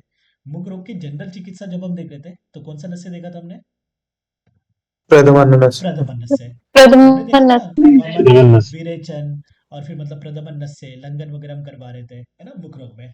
तो मुख रोग में हमने देखा था प्रदमन नस्य। तालु शोष में हम कौन सा नस्य देख रहे हैं, नावन नस्य, ओके। और क्या आएगा, तालु शोष में अगर पेशेंट को तृष्णा नहीं है, प्यास नहीं लगी है, तो वहां पर हम भोजन के बाद घृतपान देंगे, वेरी इंपॉर्टेंट। भोजन के बाद घृतपान कौन से अभिषेक में दे रहे थे हम सुश्रुत के अनुसार, या वातज अभिषेक में हमने देखा था कि भोजन के बाद हम घृतपान दे रहे थे, ठीक है।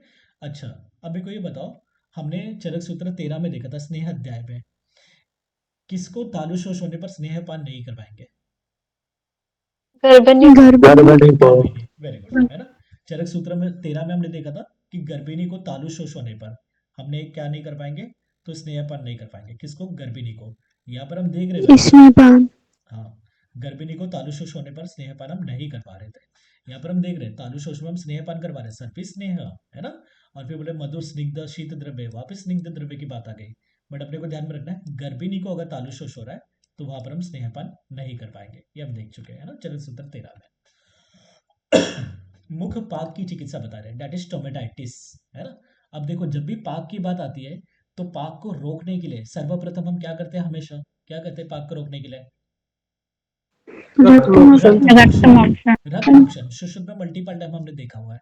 तो मुख पाक डेट इज टोमेटाइटिस, माउथ अल्सर्स वगैरह हो रहे हैं, पाक वगैरह हो रहा है, तो सर्वप्रथम अपने को क्या करना है, पाक को रोकने के लिए वहां पर हम सीरा कर्म डेट इज सीरा वेद, है ना। बहुत बार हमने देख लिया कि पाक नहीं होने के लिए हम सीरा वेद डेट इज रक्त मोक्षण वगैरह करवाएंगे। फिर बोले शिराह काय विरेचनम, कि शिरो विरेचन करो, और फिर काय विरेचन मतलब नॉर्मल विरेचन डेट इज अधोमाग से द्रव्य को बाहर निकालना है। तो ऐसे क्वेश्चन आ जाएगा कि मुख पाक में आचार्य चरक के अनुसार कौन सी चिकित्सा हम नहीं कर पाएंगे, विरेचन, वमन, शिरोविरेचन, सीरावेद। तो हम बोलेंगे वमन नहीं बताया।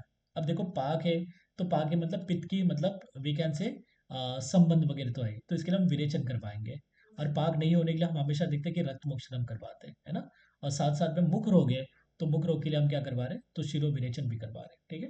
तो यहाँ पर मुख पाक में ध्यान में रखना है क्या क्या चिकित्सा बताइए, सीरावेद, शिरो विरेचन और काय विरेचन, क्या नहीं है, वमन नहीं है ना। वमन का यहाँ पर कोई लेना देना नहीं। बोले मूत्र, तेल, घृत, शौद्र, शीर वगैरह सब कवल ग्रह भी करवा सकते हैं, दैट इज ठीक है। मेन खाली याद रखो कवल ग्रह किस किस से करवा रहे हैं, दैट इज नॉट इम्पोर्टेंट, है ना। तो मुख पाक की चिकित्सा में आचार्य चरक 4 चीजें बता रहे हैं, सीरावेद क्योंकि पाक है, विरेचन क्योंकि पाक है, और ऊपर वाली चिकित्सा चल रही है तो शिरो विरेचन हम करवा रहे हैं, और कवल ग्रह का प्रयोग करवा रहे हैं। ऐसे करके अपने को 4 चीजें यहाँ पर ध्यान में रखना है, ठीक है। उसके बाद तो बोल रहे हैं यहाँ पर जो मुख का प्रक्षालन, मुख को वॉश करने के लिए हम किसका प्रयोग करवाएंगे। अब प्रैक्टिकली ना बहुत ही कॉमन सी बात है, जब भी मुख पाक होता है तो चमेली के पत्र यूज करते हैं, है ना। दैट इज जाति पल्लव, पल्लव मतलब होता है जो नए पत्ते वगैरह होते हैं, है ना। जाति चमेली। तो बोले सशौद्र त्रिफला पाठा मृद्विका जाति पल्लवा, शौद्र के साथ त्रिफला पाठा मृद्विका जाति, इनके क्वाद वगैरह का हम धारण कर सकते हैं, that is all okay, read कर लो आगे आ जाओ, है ना। बोले कषाय तिक्तका शीता क्वातश्चा मुख धावना, मुख का धावन करने के लिए दैट इज मुख का प्रक्षालन करने के लिए, मुख पाक हो गया है तो वहां पर हम किसका प्रयोग करवाएंगे, कषाय और तिक्त रसात्मक द्रव्य और शीत वीर्य वाले जो द्रव्य या फिर वी कैन से उनका क्वाद करके उसको ठंडा कर लेंगे और उसका हम प्रयोग करवाएंगे। अब कषाय और तिक्त कैसे होते हैं, पित्त शामक होते हैं, है ना। वी नो कि मधुर, तिक्त और कषाय, कषाय को कभी भी एस लिखता हूं मैं, है ना, क्योंकि कटुबी के से आता है। तो मधु, तिक्त और कषाय क्या होते हैं, पित्त का शमन करते हैं, वी नो, है ना। तो अपने को ध्यान में रखना है मुख पाक में हम क्या करवा रहे हैं, कषाय और तिक्त रसात्मक जो द्रव्य है उनका क्वाथ करके उसको ठंडा कर रहे हैं और उसका मुख प्रक्षालन करने के लिए प्रयोग करवा रहे हैं, दिस इज इंपॉर्टेंट आ जाएगा। कि मुख पाक में मुख का धावन करने के लिए, है ना, मुख को क्लीन करने के लिए, प्रक्षालन करने के लिए कौन से रसात्मक द्रव्य का हम क्वाथ यूज करेंगे, मधुर तिक्त, मधुर कषाय, कषाय तिक्त। तो मेरा आंसर शुड बी कषाय तिक्त, कि कषाय तिक्त रसात्मक द्रव्य का हम क्वाथ का प्रयोग करवा रहे हैं मुख का धावन करने के लिए, इंपॉर्टेंट यहाँ पर, ठीक है। उसके बाद हम देख रहे हैं खदिरादि गुटी का या खदिरादि तेल। खदिरादि गुटी का नाम में हम सोचेंगे भाई खदिरादि गुटी का, तो खदीर should be the major content, but खदीर is not the major content. खदीर हम ले रहे हैं 1 तुला और अरीमेद हम ले रहे हैं 2 तुला, तो 2 तुला is definitely the major content, कौन सा, तो अरीमेद। 1 तुला मतलब होता है कितना, 1 तुला 100 पल, है ना, 100 पल। देखो 1 तुला की बात चल रही है, ध्यान में रखना है। जब भी 1 तोला होता है, तोला मतलब होता है कर्ष, है ना। 1 कर्ष दैट इज अपना कितना पल हो जाएगा, 1 कर्ष मतलब 1/4 1/4 पल, है ना। तो 1 तोला, तोला एक्चुअली हिंदी वर्ड है, कभी श्लोक में आएगा भी नहीं, है ना। 1 तोला इज 1 कर्ष, जो मतलब होता है 1/4 पल। ओके, 1 तुला मतलब कितना होता है, 100 पल, ध्यान में रखो, है ना, कंफ्यूज नहीं हो रहा है तोला तुला में। ओके, तो खदीर आदि गुटिका में खदीर सारम 1 तुला दैट इज 100 पल ले रहे, अरीमेद 2 तुला दैट इज 200 पल ले रहे। अब जो अरीमेद है वो खदीर का ही प्रकार है। खदीर के 3 प्रकार हम देखते हैं, खदीर, कदर और अरीमेद, है ना। खदीर के प्रकार में खदीर भी हम काउंट करेंगे। ओके, कौन से महाकषाय में आ जाते हैं सब, खदीर, कदर और अरीमेद, उधर उदद प्रशमन महाकषाय में, है ना, लिख के रखो। और अरीमद और कौन से महाकषाय में आता है, तो संज्ञा स्थापन महाकषाय में भी अरीमेद आता है, ठीक है। हिंगू, कैटर्य, अरिमेद किया सब हमने चरक सूत्र 4 में। ओके, पहले तो याद रखो कि खदीर के तीनों प्रकार, दैट इज खदीर, कदर और अरिमेद कौन से महाकषाय में, उद्दत प्रशमन महाकषाय में, अरिमेद और कौन से महाकषाय में, संज्ञा स्थापन महाकषाय में। तो यहाँ पर हम खदीर आदि गुटिका देख रहे हैं, जहाँ पर खदीर 1 तुला है, अरिमेद 2 तुला है। बाकी के कंटेंट करने की जरूरत नहीं है एज सच।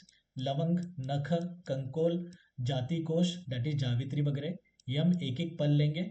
कर्पूर को 1 कुड़व मतलब 4 पल है ना, कर्पूर 4 कुड़व लेंगे। तो बोले इन सब का अपने को क्या करना है, टैबलेट बनाना है। ठीक है, दैट इज खदीरादि गुटिका। जो दंत चल है ना, दांत हिल रहे वहां पर यूज करेंगे।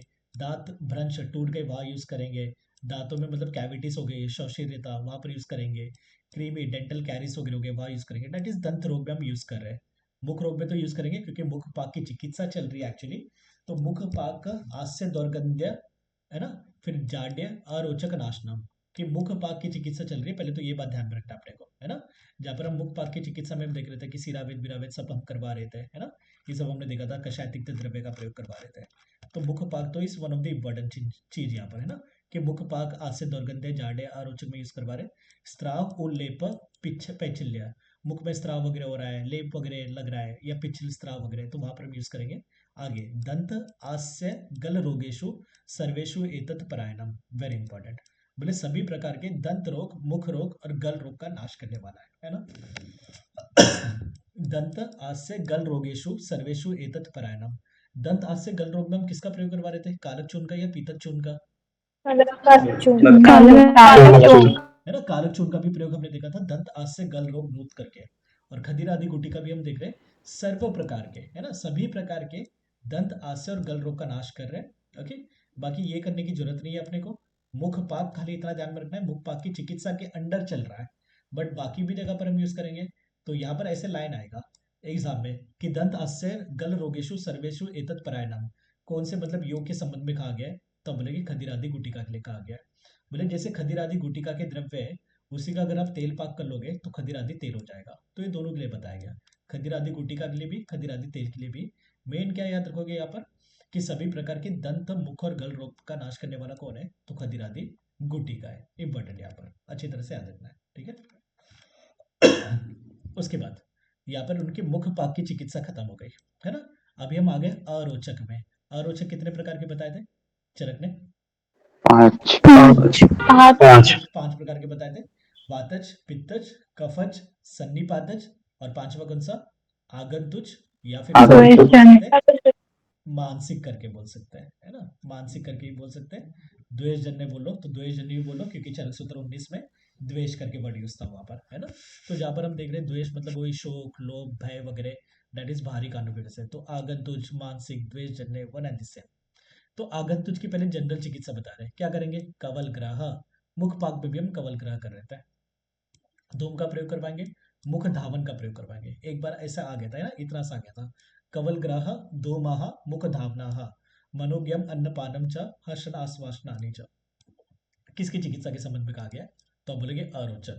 अब देखो कवल ग्रह, धूमपान, ये तो मल्टीपल जगह पर हमने देख लिया कि मुख रोग में भी आ रहे हैं, इधर उधर सब जगह पर आ रहे हैं मतलब है ना। तो यहाँ पर अपने को ध्यान में रखना है, मुख रोग में, ये सॉरी अरोचक में कवल ग्रह धूमपान तो बताया, साथ में मुख धावन बताया चिकित्सा सूत्र में। मुख धावन नो डाउट हम मुख पाक में भी कर रहे थे, मुख धावन है ना, जहाँ पर हमने देखा था कषाय तिक्त द्रव्य का जो क्वाथ है उसका मुख धावन के लिए प्रयोग करवा रहे थे। बट चिकित्सा सूत्र में मुख पाक के कहीं पर भी मुख धावन नहीं था, वहां पर क्या था, सिरावेद, शिरो विरेचन, काय विरेचन और कवल ग्रह था। तो अपने को जो चिकित्सा सूत्र में जो जो कर्म है वो पहले याद रखना है, क्योंकि ये लाइन आ जाएगा इससे कि सिरावेद, सिरा कर्म, शिरा काय विरेचनम किसका चिकित्सा सूत्र है, मुख पाक का है, मुख रोग का है, अरुचि का है, शिरो रोग का है ना, दंत रोग का है, ऐसे वगैरह आ जाएगा। तो देयर वी शुड रिमेंबर, अच्छा ये मुख पाक का है करके जो भी उससे मिलते जुलते मतलब लाइन में आ जाएगी वो ध्यान में रखना ही है कि सिरावेद, शिरो विरेचन और काय विरेचन ये मुख पाक की चिकित्सा है। अभी हम अरुचि की चिकित्सा देख रहे हैं, चिकित्सा सूत्र में कहा गया, एक मिनट जस्ट, या तो यहाँ पर हम देख रहे हैं कवल ग्रह धूम मुख धावन। तो ये बात ध्यान में रखना, मुख धावन किसी के चिकित्सा सूत्र में नहीं आया था अभी तक, तो अरुचि की चिकित्सा सूत्र में मुख धावन आ रहा है। फिर क्या बता रहे हैं, मनोज्ञम अन्नपानम च हर्षण आश्वासनानि च, ये जो लास्ट वाला बताया ये सभी प्रकार के अरुचि नहीं, ये मानसिक अरुचि के लिए बताया है ना। मनोज्ञम बोले जो भी मन के लिए हितकर होगा, जो भी मन को खुश करने वाला है, ऐसे अन्नपान का प्रयोग करवाना चाहिए। क्योंकि पांचवा प्रकार हमने देखा था, द्वेषजन्य, आगंतुक, मानसिक, हर्षण और आश्वासन। पेशेंट का मन खुश हो और पेशेंट को हम कंसोल करें, है ना। क्योंकि शोक, भय, क्रोध वगैरह की वजह से हो रहा है, खाने की इच्छा वगैरह नहीं हो रही इसको, तो वहां पर हम क्या करेंगे, हर्षण, आश्वासन, चिकित्सा वगैरह करवाएंगे, है ना। तो दिस इज इंपॉर्टेंट। मनोज्ञम अन्नपानम, जो भी उसके मन के हित करे, जो भी मतलब उसको चाह रहा है, वो चाह रहा है भाई पनीर खाना है, आपको लग रहा है कफ की वृद्धि है, फिर भी उसकी इच्छा हो रही है कि पनीर खाना है, दो पनीर खाने हैं, कोई नहीं वहां पर, है ना। तो मनोज्ञम अन्नपानम च हर्षण आश्वासना नीचा, ये किसका है, अरुचि की चिकित्सा। वो भी कौन सी अरुचि, मानसिक, आगंतुक या द्वेष जन्य अरुचि, उसके संबंध में कहा गया, ठीक है। अब देखो श्लोक नंबर 220, यहाँ पर बता रहे, बस्तिम समीर ने पित्ते विरेकम वमनम कफे कुर्यात हृदय अनुकूलानी हर्षणम च मनोज्ञ, है ना। तो बोले वातज अरुचि में हम क्या करेंगे, बस्ती का प्रयोग करवाएंगे, वेरी बेसिक बात है ना। वातज अरुचि में क्या बोला, बस्ती का प्रयोग करवाओ। पित्तन में क्या करवाओगे, विरेचन, और कफन में हम क्या करवाएंगे, वमन करवाएंगे। जो मनोज्ञ, मनोज्ञ मतलब मन का नाश करके जो अरुचि उत्पन्न हुआ है, दैट इज शोक, भय, क्रोध वगैरह की वजह से जो अरुचि हुआ है, वहां पर हम क्या देंगे, हृदय के अनुकूल अन्नपान देंगे और हर्षण चिकित्सा करेंगे। अभी हमने देखा मनोज्ञम अन्नपानम, कि मन के लिए जो अनुकूल होगा, दैट इज हृदय के लिए जो अनुकूल होगा, और हर्षण चिकित्सा ये हम कहा करेंगे, मनोज्ञ। मनोज्ञ मतलब जहाँ पर मन का नाश हो गया है ऐसे अरुचि में, है ना। दैट इज शोक, भय, क्रोध की वजह से उत्पन्न जो अरुचि है, वहां पर हम हृदय के अनुकूल, कुर्यात दृद्यनियो, हृदय, है ना, वो संधि हो गया वहां पर, है ना। तो कुर्यात हृदय अनुकूलानी हर्षणम च मनोज्ञ जे, कि जो मनोज्ञ अरुचि होगा वहां पर हम हृदय के अनुकूल मतलब भोजन देंगे, और हर्षण जिससे मतलब पेशेंट का मन खुश होगा, ऐसे हम भोजन भोजन का या ऐसे चीजों का हम प्रयोग करवाएंगे, है ना। तो this is very basic concept, कोई अलग बात नहीं है, but still we should remember कि भाई अरुचि में एक पांचवा प्रकार था, दैट इज मानसिक अरुचि। तो कभी ऐसे आ जाएगा हृदय अनुकूल हर्षणम, ये मतलब किसकी चिकित्सा है, अरुचि की चिकित्सा, कौन सा, मानसिक अरुचि की चिकित्सा है। यहाँ पर अरुचि की चिकित्सा खत्म। उसके बाद हम देख रहे हैं कर्ण रोग की चिकित्सा, और उसमें बता रहे कर्ण शूल की चिकित्सा पहले बता रहे, क्या बता रहे, कर्ण शूले तो वातग्नि हिता पीनस्वत क्रिया। कर्ण शूल में हम क्या करेंगे, वातनाशक चिकित्सा और पीनस के समान, दैट इज प्रतिशाय के समान चिकित्सा करेंगे। हैंड रेस करके आंसर दो। आचार्य सुश्रुत ने ही बताया था वात व्याधि के समान चिकित्सा और प्रतिशाय के समान चिकित्सा किसमें,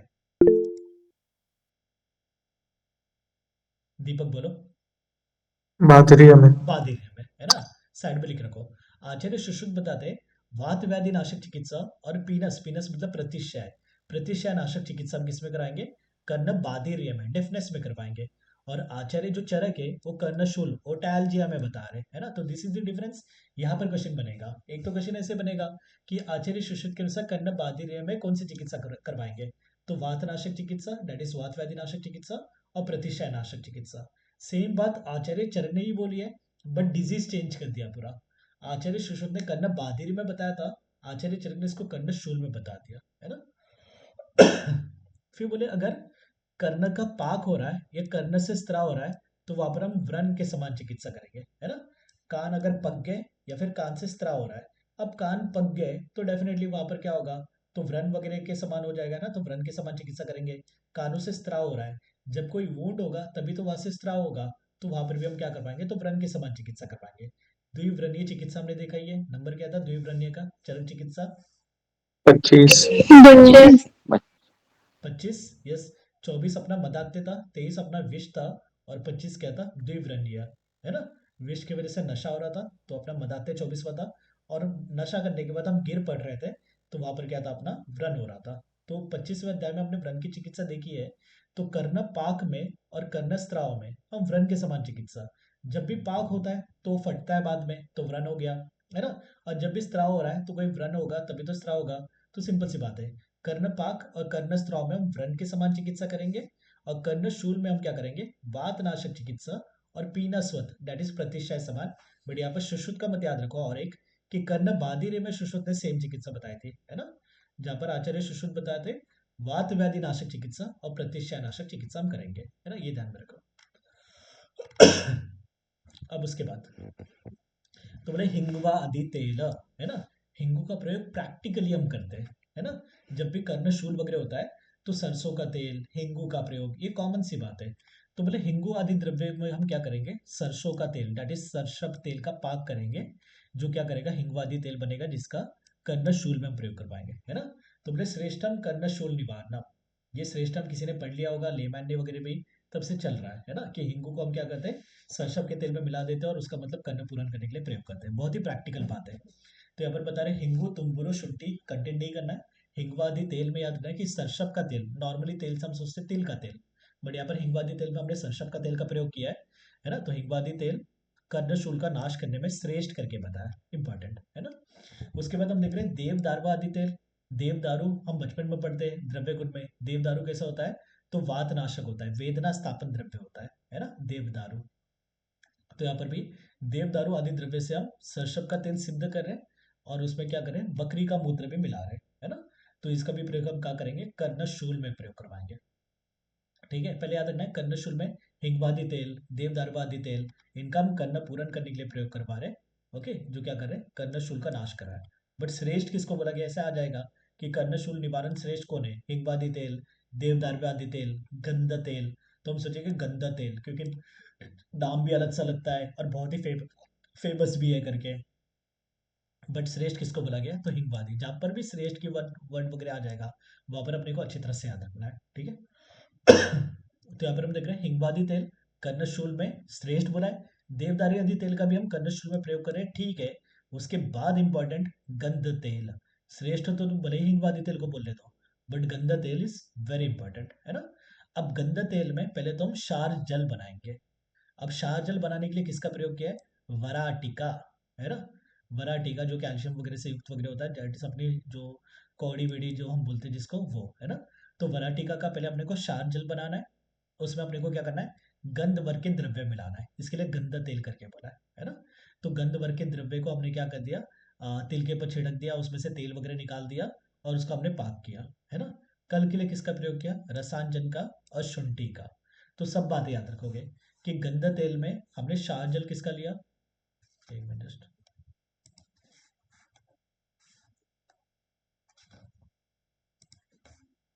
या गंध तेल में हमने क्षार जल किसका लिया, तो क्षार जल हमने वराटिका क्षार जल लिया, है ना।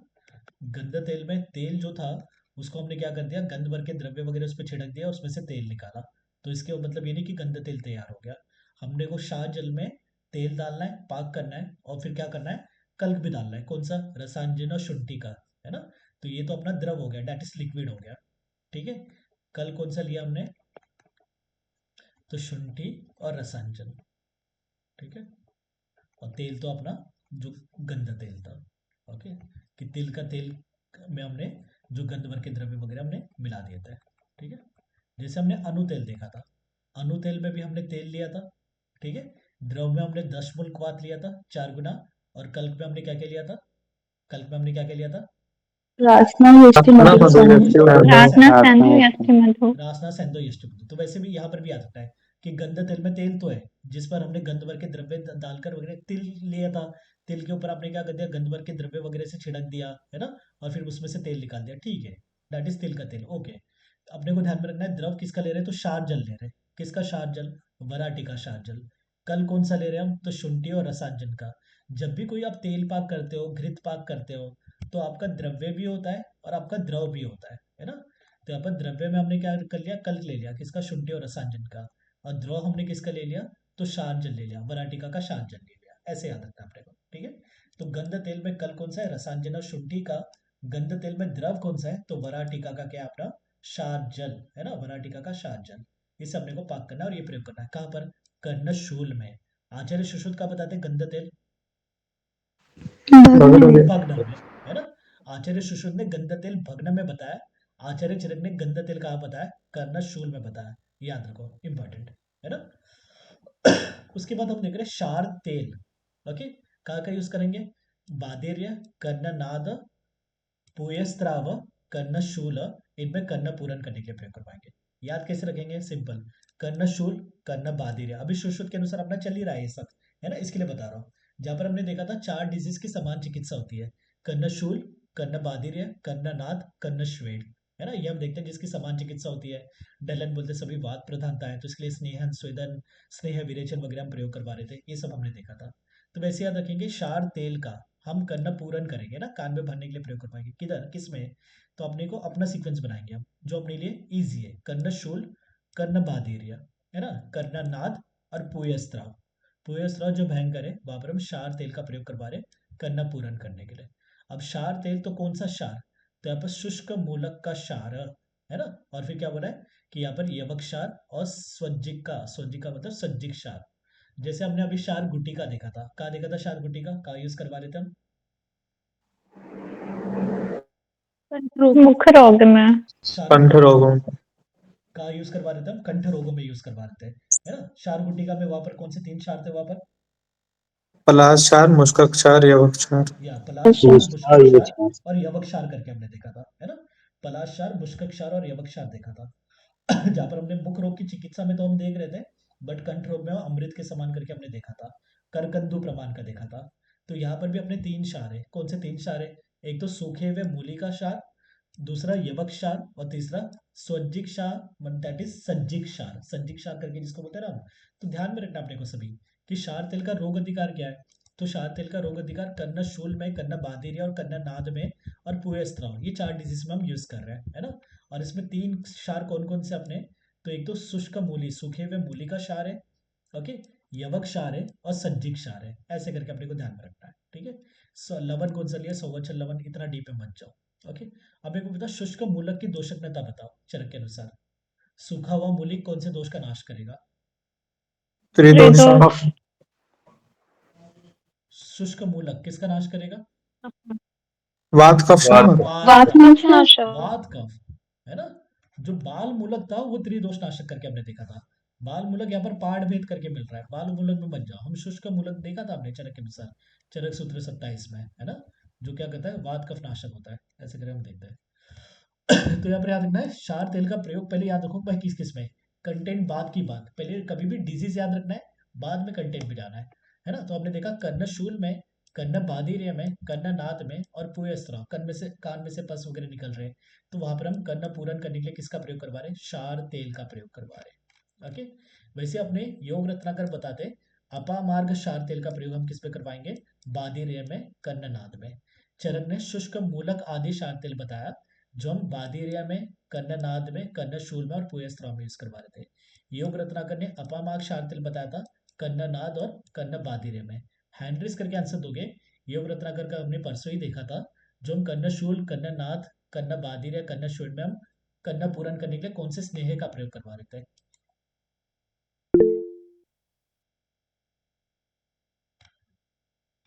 दीपक बोलो। सरसव तेल। सरसव तेल ना, कटु स्नेह करके हमने देखा था कि कटु स्नेह का, कटु स्नेह डैट इज सरसव तेल का हम प्रयोग करवा रहे थे। अब मेरे को कोई तो हैंड्रिस करके आंसर दो, कर्ण पूरन के बारे में योग रत्नाकर ने लॉज बताए थे, नियम बताए थे। अगर हम रस आदि का, कोई स्वरस का प्रयोग करवा रहे तो कर्ण पूरन का काल क्या होगा, और अगर हम तेल आदि का प्रयोग करवा रहे तो कर्ण पूरन का काल क्या होगा, उर्वशी बोलो। सूरज को तो भोजन के पूर्व कराते हैं और तेल का सूर्यास्त के बाद करेंगे। वेरी गुड, है ना। रस आदि का अगर हम कर्ण पूरन, कोई स्वरस वगैरह का हम कर्ण पूरन करने के लिए, है ना, ईयर में भरने के लिए प्रयोग करवा रहे तो हम भोजन के प्राक करके देखा था हमने कि भोजन के पूर्व हम प्रयोग करवाएंगे, ठीक है। और तेल आदि का हमने देखा था सूर्यास्त, भास्करस्त करके बोला था, डैट इज सूर्यास्त, कि सूर्यास्त के पश्चात हम प्रयोग करवाएंगे, है ना। सुश्रुत के विमर्श में हमने देखा था, ध्यान रखो ये सब, कर्ण पूरन के लिए नियम बताया था योग रत्ना करना, ठीक है। तो यहाँ पर याद रखो कि शुष्क मूलक आदि क्षार तेल का प्रयोग चरक बता रहे, जहाँ पर हम कर्ण शूल, कर्ण बाधिर, कर्ण नाद और पुयस्त्राव में करवा रहे।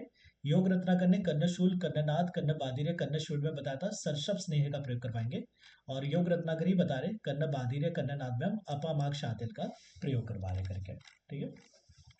थोड़ा थोड़ा करके याद रखना है, जो पहली बार वगैरह सुन रहे हैं, बाकी लोग तो दूसरी तीसरी तीसरी बार वगैरह चल रहा है, तो मोस्ट ऑफ दी चीजें वी नो, अपने को याद है करके एज ए रिवीजन करके अपना सब चल रहा है ना। अब आगे आ जाओ, सबसे इंपॉर्टेंट यहाँ पर एक बात और, तो बोले मुख रोग में, कर्ण रोग में, अक्षी रोग में हम क्या करेंगे, पीनस के समान, दैट इज प्रतिश्चाय के समान चिकित्सा करेंगे। सिंपल से लॉजिक, एक अपने को रेफरेंस ऐसे भी मिलता है, चरक सुश्रुत का नहीं मिलता बट मिलता है, कि सभी जो भी मतलब मुख रोग, कर्ण रोग, अक्षी रोग वगैरह का हेतु क्या है, तो पीनस करके, दैट इज प्रतिश्चाय को। और अगर अपने को ये भी बात ध्यान में रहेगा, जब हमने पहले तो बस्ती रोग देखे थे, जहाँ पर हमने इस चैप्टर में है ना त्रिमर्मी चिकित्सा, जहाँ पर हम बस्ती के रोग, हृदय के रोग और फिर मतलब शिरो रोग देख रहे थे।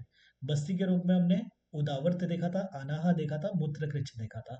हृदय रोग में हमने केवल हृदय रोग देखे थे 5 प्रकार के। फिर हमने शिरो रोग चालू किया था। शिरो रोग में सर्वप्रथम किसका वर्णन किया गया था? प्रतिशय प्रतिशय। प्रतिशय है ना? तभी मैंने बोला था कि याद रखो, आ जाएगा क्वेश्चन कि आचार्य चरक ने शिरो रोग में सर्वप्रथम किसका वर्णन किया? प्रतिशय का, क्योंकि प्रतिशय पीनस वन है दिस है, क्योंकि प्रतिशय के समान चिकित्सा आप सभी प्रकार के शिरो रोग में करोगे, है ना? तो बोले मुख रोग में, कर्ण रोग में, अक्षी रोग में, है ना, हम क्या करेंगे? तो पीनस के समान चिकित्सा करेंगे। वेरी इंपॉर्टेंट यहाँ पर, है ना? बोले सभी प्रकार के मुख रोग, कर्ण रोग, नेत्र रोग वगैरह में हम क्या करेंगे? पीनस के समान, दैट इज प्रतिशय के समान चिकित्सा करेंगे। इसके लिए चरक ने सर्वप्रथम प्रतिशय, पीनस इनका वर्णन किया था। ओके, उसके बाद में आगे नेत्र क्रियाकल्प में, पहले बताओ सुश्रुत के अनुसार नेत्र क्रियाकल्प कौन सा, कितने? 5 5, 5 है ना? सुश्रुत के अनुसार नेत्र क्रियाकल्प हम देखते हैं 5, तर्पण, पुटपाक, अंजन, आश्चोतन, सेक करके देखते हैं। शारंगर के अनुसार कितने देखते हैं? 7, है ना? 2 एक्स्ट्रा बता देते, पिंडी और कौन से अपने विडालक, है ना? यस, पिंडी और विडालक। ओके, शारंगर सर्वप्रथम किसका बताते क्रियाकल्प में? सेक सेक। एक का शेक सुश्रुत सर्वप्रथम किसका बताते, किसका वर्णन करते? तर्पण तर्पण। सुश्रुत किसका वर्णन करते हैं? तर्पण का वर्णन करते हैं। वाग्भट सर्वप्रथम किसका वर्णन करते हैं? है ना? वाग्भट के अनुसार आश्चोतन करना चाहिए, आश्चोतन करना चाहिए। ठीक है, ध्यान में रखो। सुश्रुत के अनुसार 5 प्रकार के क्रियाकल्प, नेत्र क्रियाकल्प सर्वप्रथम हम तर्पण करेंगे। शारंगर के अनुसार 7, सुश्रुत के 5 तो थे ही, पिंडी और बिडालक करके 2 एक्स्ट्रा बनाते बांधते और सर्वप्रथम बोलते सेक का वर्णन किया उन्होंने। वाग्भट बताते सभी प्रकार के नेत्र रोग में हम आश्चोतन का प्रयोग कर पाएंगे करके। ठीक है, अब अपने को पता है शारंगर विडालक और पिंडी को अलग से मानते हैं। और विडालक मतलब क्या होता है? अपनी जो आईलिड्स के बाहर जो हम लेप करते हैं, है ना, आईलिड्स के बाहर जो हम लेप करें उसको हम क्या बोलेंगे? तो विडालक करके बोलेंगे, ध्यान रखो। तो बोले उत्पन्न मात्रे तरुणे नेत्र रोगे विडालकाः कार्यो दाह उपदेह अश्रु शोफ राग निवारणः। नेत्र रोग जब नया नया उत्पन्न है, जस्ट रिसेंटली उत्पन्न है, तरुण मतलब नया है, जस्ट उत्पन्न हुआ है, तो वहां पर हम विडालक का प्रयोग करवाएंगे। इसके लिए तो हम क्या कर रहे हैं कि मतलब बहिर्लेप, विडालक को हम बहिर्लेप करके ही बोलते हैं, क्योंकि हम वर्तम के बाहर ही उसका लेप कर रहे हैं। तो जब डेफिनेटली डिजीज नया नया है तो सुपरफिशियल है, तो हम क्या करें? सुपरफिशियल लेप करें। कहाँ पर लेप करें? तो वर्तम के बाहर हम लेप कर रहे हैं, है ना? तो कभी ऐसा आ गया उत्पन्न मात्रे तरुणे नेत्र रोगे डैश, कि नया नेत्र रोगे जो जस्ट उत्पन्न हुआ है, तो वहां पर हम सर्वप्रथम वहां पर हम किसका प्रयोग कर पाएंगे? तो विडालक का प्रयोग कर पाएंगे, है ना? तो ये क्या करेगा? जो भी दाहा उपदेह मतलब क्या होता है? जो भी नेत्र के मल वगैरह होते हैं ना, दैट इज कॉल्ड एज उपदेह। तो बोले दाह उपदेह अश्रु शोफ राग इनका नाश करेगा। तो कभी ऐसे भी आ जाएगा कि दाह उपदेह अश्रु शोफ राग निवारणाः किसके लिए कहा गया है? तो बोलेंगे विडालक के लिए कहा गया है ना? But question mostly first line पे बनेगा, उत्पन्न मात्रे तरुणे नेत्र रोगे विडालकः, कि नेत्र रोग जो जस्ट उत्पन्न हुआ है, नया नया है, तो वहां पर हम किसका प्रयोग करवा रहे? विडालक का प्रयोग करवा रहे करके, ऐसे करके अपने को ध्यान में रखना है। अच्छा, मेरे को ये बताओ कि मतलब सेक का प्रयोग आचार्य सुश्रुत के अनुसार हम कब करवा रहे थे? सेक का प्रबल प्रयोग, आश्वातन का प्रयोग, बलवान दोष में। या बलवान रोगों में हमने सेक का प्रयोग करवा रहे थे, और फिर मतलब आश्वातन का प्रयोग न अति प्रबल रोग। सुश्रुत के अनुसार हमने देखा था कि सेक जो हमने देखा था कब बलवान रोगों में प्रयोग करवाएंगे। नेत्र रोग जो बलवान है वहां पर हम सेक का प्रयोग करवाएंगे, और आश्वातन हमने देखा था न अति प्रबल, जो अधिक बलवान नहीं रहेंगे वहां पर हम आश्वातन का प्रयोग करवाएंगे करके। ठीक है, वैसे याद रखो। तो यहाँ पर विडालक इंपॉर्टेंट, बोले उत्पन्न मात्रे तरुणे नेत्र रोगे वहां पर हम विडालक का प्रयोग करवा रहे हैं। उसके बाद हम देख रहे हैं अलग अलग नेत्रशूल में अलग अलग प्रकार के विडालक, है ना? वातज में, पित्तज में, कफज में, ऐसे वगैरह बता रहे हैं। वातज नेत्र रोग बोलते हैं, नेत्रशूल बोलते हो, नेत्र रोग बोलते हो, कोई नहीं, है ना? वहां पर हम किसका प्रयोग करवाएंगे? नागर आद्य विडालक, not that important, single single पूरा कंटेंट करने की जरूरत नहीं, खाली इतना देखो, नागर आद्य विडालक का प्रयोग वातज नेत्र रोग में, है ना? चंदन आदि, चंदन टिपिकली शीत पित्त शामक, तो चंदन आदि विडालक पित्तज नेत्र रोग में। गैरिक आदि विडालक कफज नेत्र रोग में, है ना? सन्निपात में बोले कि सभी मिक्स करके लगा लो। तो नागर आद्य विडालक वातज में, चंदन आदि पित्तज में, गैरिक आदि कफज में। ठीक है, आगे जाओ। तो बोले विडालक का लगाने का ये क्या है, रूल क्या है? तो बोले पक्षमानी अस्पृश्यता कार्यम संपक्वे तो अंजनम त्रयात, है ना। बोले विडालक जब लगाओगे तो ट्राई करना है अपने को कि मतलब क्या, जो अपने पक्षमा पर ना लगे, दैट इज अपने आई लैशेस पर ना लगे। आईलिड्स पर लगा रहे हो बट आई लैशेस को स्पर्श नहीं होना चाहिए, ऐसे करके बता रहे हैं, है ना। तो बोले पक्षमानी अस्पृश्यता, कि विडालक का जब आप प्रयोग करोगे तो पक्षमा का स्पर्श नहीं होना चाहिए। फिर क्या बता रहे, विडालक का प्रयोग करने के बाद में जब 3 दिन बाद, है ना, जब पक जाएंगे दोष, क्योंकि हमने तरुण वाले कंडीशन में कर रहे थे, आम वाले नए नए वाले कंडीशन में कर रहे थे, वहां पर दोष पके हुए नहीं थे। तो विडालक के प्रयोग से जब दोष पक जाएंगे तो 3 दिन बाद हम किसका प्रयोग करवाएंगे, अंजन का, है ना। तो बोले 3 दिन बीत जाने पर जब नेत्र के रोग में जो दोष है वो पक जाएंगे तो उसके बाद अंजन का। तो कभी ऐसे क्वेश्चन आ जाएगा कि विडालक का प्रयोग करने के कितने दिन बाद हम अंजन का प्रयोग करवाएंगे, तो बोलेंगे 3 दिन बाद। एजेशन रीजनिंग के लिए भी आ सकता है कि विडालक के 3 दिन बाद अंजन का प्रयोग, क्योंकि 3 दिन पे क्या हो जाता है, तो दोषों का पाक हो जाता है। तो वहां पर आप बोलोगे एजेशन रीजन दोनों राइट है करके। 3 दिन में पाक हो जाता है कब, विडालक का प्रयोग करने के बाद, कि विडालक का प्रयोग करोगे तो 3 दिन में दोषों का पाक हो जाएगा, तो इसके लिए 3 दिन के बाद हम अंजन का प्रयोग करवाएंगे, है ना, ऐसे करके। एजेशन रीजनिंग के लिए यहाँ पर श्लोक नंबर 236 में क्वेश्चन आ सकता है। तो पहले हमने विडालक का देखा, रूल क्या है कि विडालक लगाते समय आई लैशेस पर, पक्ष्म पर स्पर्श नहीं होना चाहिए। फिर बोला है विडालक का प्रयोग करने के बाद दोषों का पाक होने में 3 दिन लग जाता है, तो बोले 3 दिन के बाद हम क्या करवाएंगे, वहां पर अंजन का प्रयोग करवाएंगे। ठीक है, ध्यान रखना है। श्लोक नंबर 240, नेत्र रोग की चिकित्सा चल रही है, बृहत्यादिवर्ती बता रहे है ना। बोले सभी प्रकार के वातज नेत्र रोगों को दूर करेगा। हमने विडालक देखा था, वर्ती का हम अंजन के लिए प्रयोग करवाएंगे। नेत्र क्रियाकल्प चल रही है अपनी अंजन, है ना। पहले हमने विडालक देखा, विडालक के बारे में हमने ये देखा कि तरुण मात्रा और फिर उत्पन्न मात्रा, तरुण जो नेत्र रोग था वहां पर प्रयोग करवा रहे थे। फिर हमने नागर आद्य, चंदन आदि, है ना, ऐसे सब हमने वातज पित्तज के वगैरह ये देख लिया, विडालक के एग्जाम्पल देख लिए। अभी हम अंजन के देख रहे हैं। तो बृहत्यादि वर्ती का प्रयोग हम किस में करवाएंगे, वातज नेत्र रोग में अंजन करने के लिए प्रयोग करवाएंगे, बकरी के दूध में पीस कर। बृहति, कंटकारी, शाल्पनी, प्रश्निपन्नी, है ना, अपने को पता है सभी लघु पंचमूल के द्रव्य। लघु पंचमूल कैसे होते हैं, वात पित्त शामक होते हैं, बहुत बार हमने देख लिया रिसेंटली, है ना। तो बृहत्यादि वर्ती का प्रयोग हम क्या करवा रहे, वातज नेत्र रोग में बकरी के दूध में पीस कर। सुमनाहा कोरक आदि, अब सुमनाहा कोरक करके हमने मल्टीपल टाइम देख लिया ना, दैट इज जाति चमेली की, चमेली की जो कली होती है दैट इज सुमनाहा कोरक। सुमनाही चमेली, कोरक मतलब उसकी जो कली है ना। तो सुमनाहा कोरक आदिवर्ती चमेली कैसी होती है, लेखन करने वाली होती है। शीत होता है, जाति चमेली सभी को पता है ना, आयुर्वेद में हम क्या बोलते हैं, जाति बोलते हैं, सुमनाहा कोरक करके बोलते हैं। तो जाति के पुष्प है, ये शीत तो होते हैं बट कैसे होते हैं, लेखन कार्य करने वाले होते हैं। अब शीत होने की वजह से हम किस में प्रयोग करवा रहे हैं, पित्तज वाले कंडीशन में प्रयोग करवा रहे हैं, है ना। कि पित्तज नेत्र रोग में और रक्तज नेत्र रोग में जहां पर भी उष्णता है वहां पर हम सुमनाह कोरक आदि वर्ती का प्रयोग करवाएंगे, वर्षा जल में पीसकर, बारिश का जल ऐन्द्र जल में हम पीसकर प्रयोग करवाएंगे, ऐसे करके बताया। ठीक है, तो वातज नेत्र रोग में बृहत्यादि वर्ती बकरी के दूध में पीसकर, पित्तज और रक्तज नेत्र रोग में सुमनाह कोरक आदि वर्ती वर्षा जल में पीसकर, और कफज नेत्र रोग में सैंधव आदि वर्ती इसका हम प्रयोग करवाएंगे। ठीक है, बाकी कंटेंट में ज्यादा बन जाओ। फिर क्या बता रहे हैं, वर्ती ही सर्वग्नि दृक प्रसादरी, वर्ती ही सर्वग्नि। अब सर्वग्नि मतलब क्या, त्रिदोषग्नि, कि तीनों दोषज वाले जो नेत्र रोग हो गए। नेत्र रोग हमने सुश्रुत के अनुसार, चरक के अनुसार देखे थे 4 या फिर 96।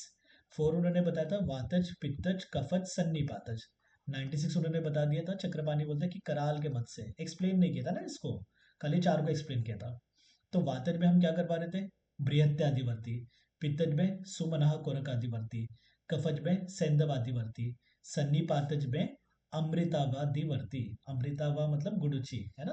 तो अमृतावादिवर्ती का प्रयोग हम क्या करवाएंगे, सर्वग्नि, सर्वग्नि मतलब त्रिदोषग्नि, सभी प्रकार के दोषों का नाश करने वाला, सर्वग्नि इति त्रिदोषग्नि, है ना। तो तीनों दोषों का, तीनों दोष दैट इज सन्निपातन नेत्र रोग का नाश करने के लिए हम किसका प्रयोग करवा रहे हैं, अमृताद्यवर्ती, ऐसे करके अपने को ध्यान रखना है। फिर यहाँ पर बता रहे सर्व अक्षी रोग नोता, वातज पित्तज कफज सन्निपातन नहीं, सभी प्रकार के नेत्र रोग। यहाँ पर अपना सन्निपातज नेत्र रोगों का नाश करने वाला अमृतवाद्यवर्ती, यहाँ पर है सभी प्रकार के नेत्र रोगों का नाश करने वाला दैट इज शंख प्रवाल आदिवर्ती, याद रखना है ना। वातज में कौन सा, पित्तज में कौन सा, कफज में कौन सा, सन्निपातज में कौन सा। अभी हम देख रहे हैं सर्व अक्षी रोग नुत, श्लोक का वर्ड आएगा वहां पर कि सर्व अक्षी रोग नुत कौन सा वर्ती है, बृहत्यादिवर्ती है, सुमनः कुरकादिवर्ती है, सैंधवादिवर्ती है, अमृतावादिवर्ती है, शंख प्रवाल आदिवर्ती है। तो हम लोग शंख प्रवाल आदिवर्ती सर्व अक्षी रोग नुत करके बताया। उसके बाद बता रहे चूर्णांजन, है ना, मरीच आदि चूर्णांजन, है ना, नॉट दैट इंपॉर्टेंट। कंडू में, काच में, है ना, आचार्य सुश्रुत काच किसका पर्याय मानते हैं? लिंगनाश, लिंगनाश। लिंगनाश, और क्या पर्याय बताते हैं लिंगनाश का?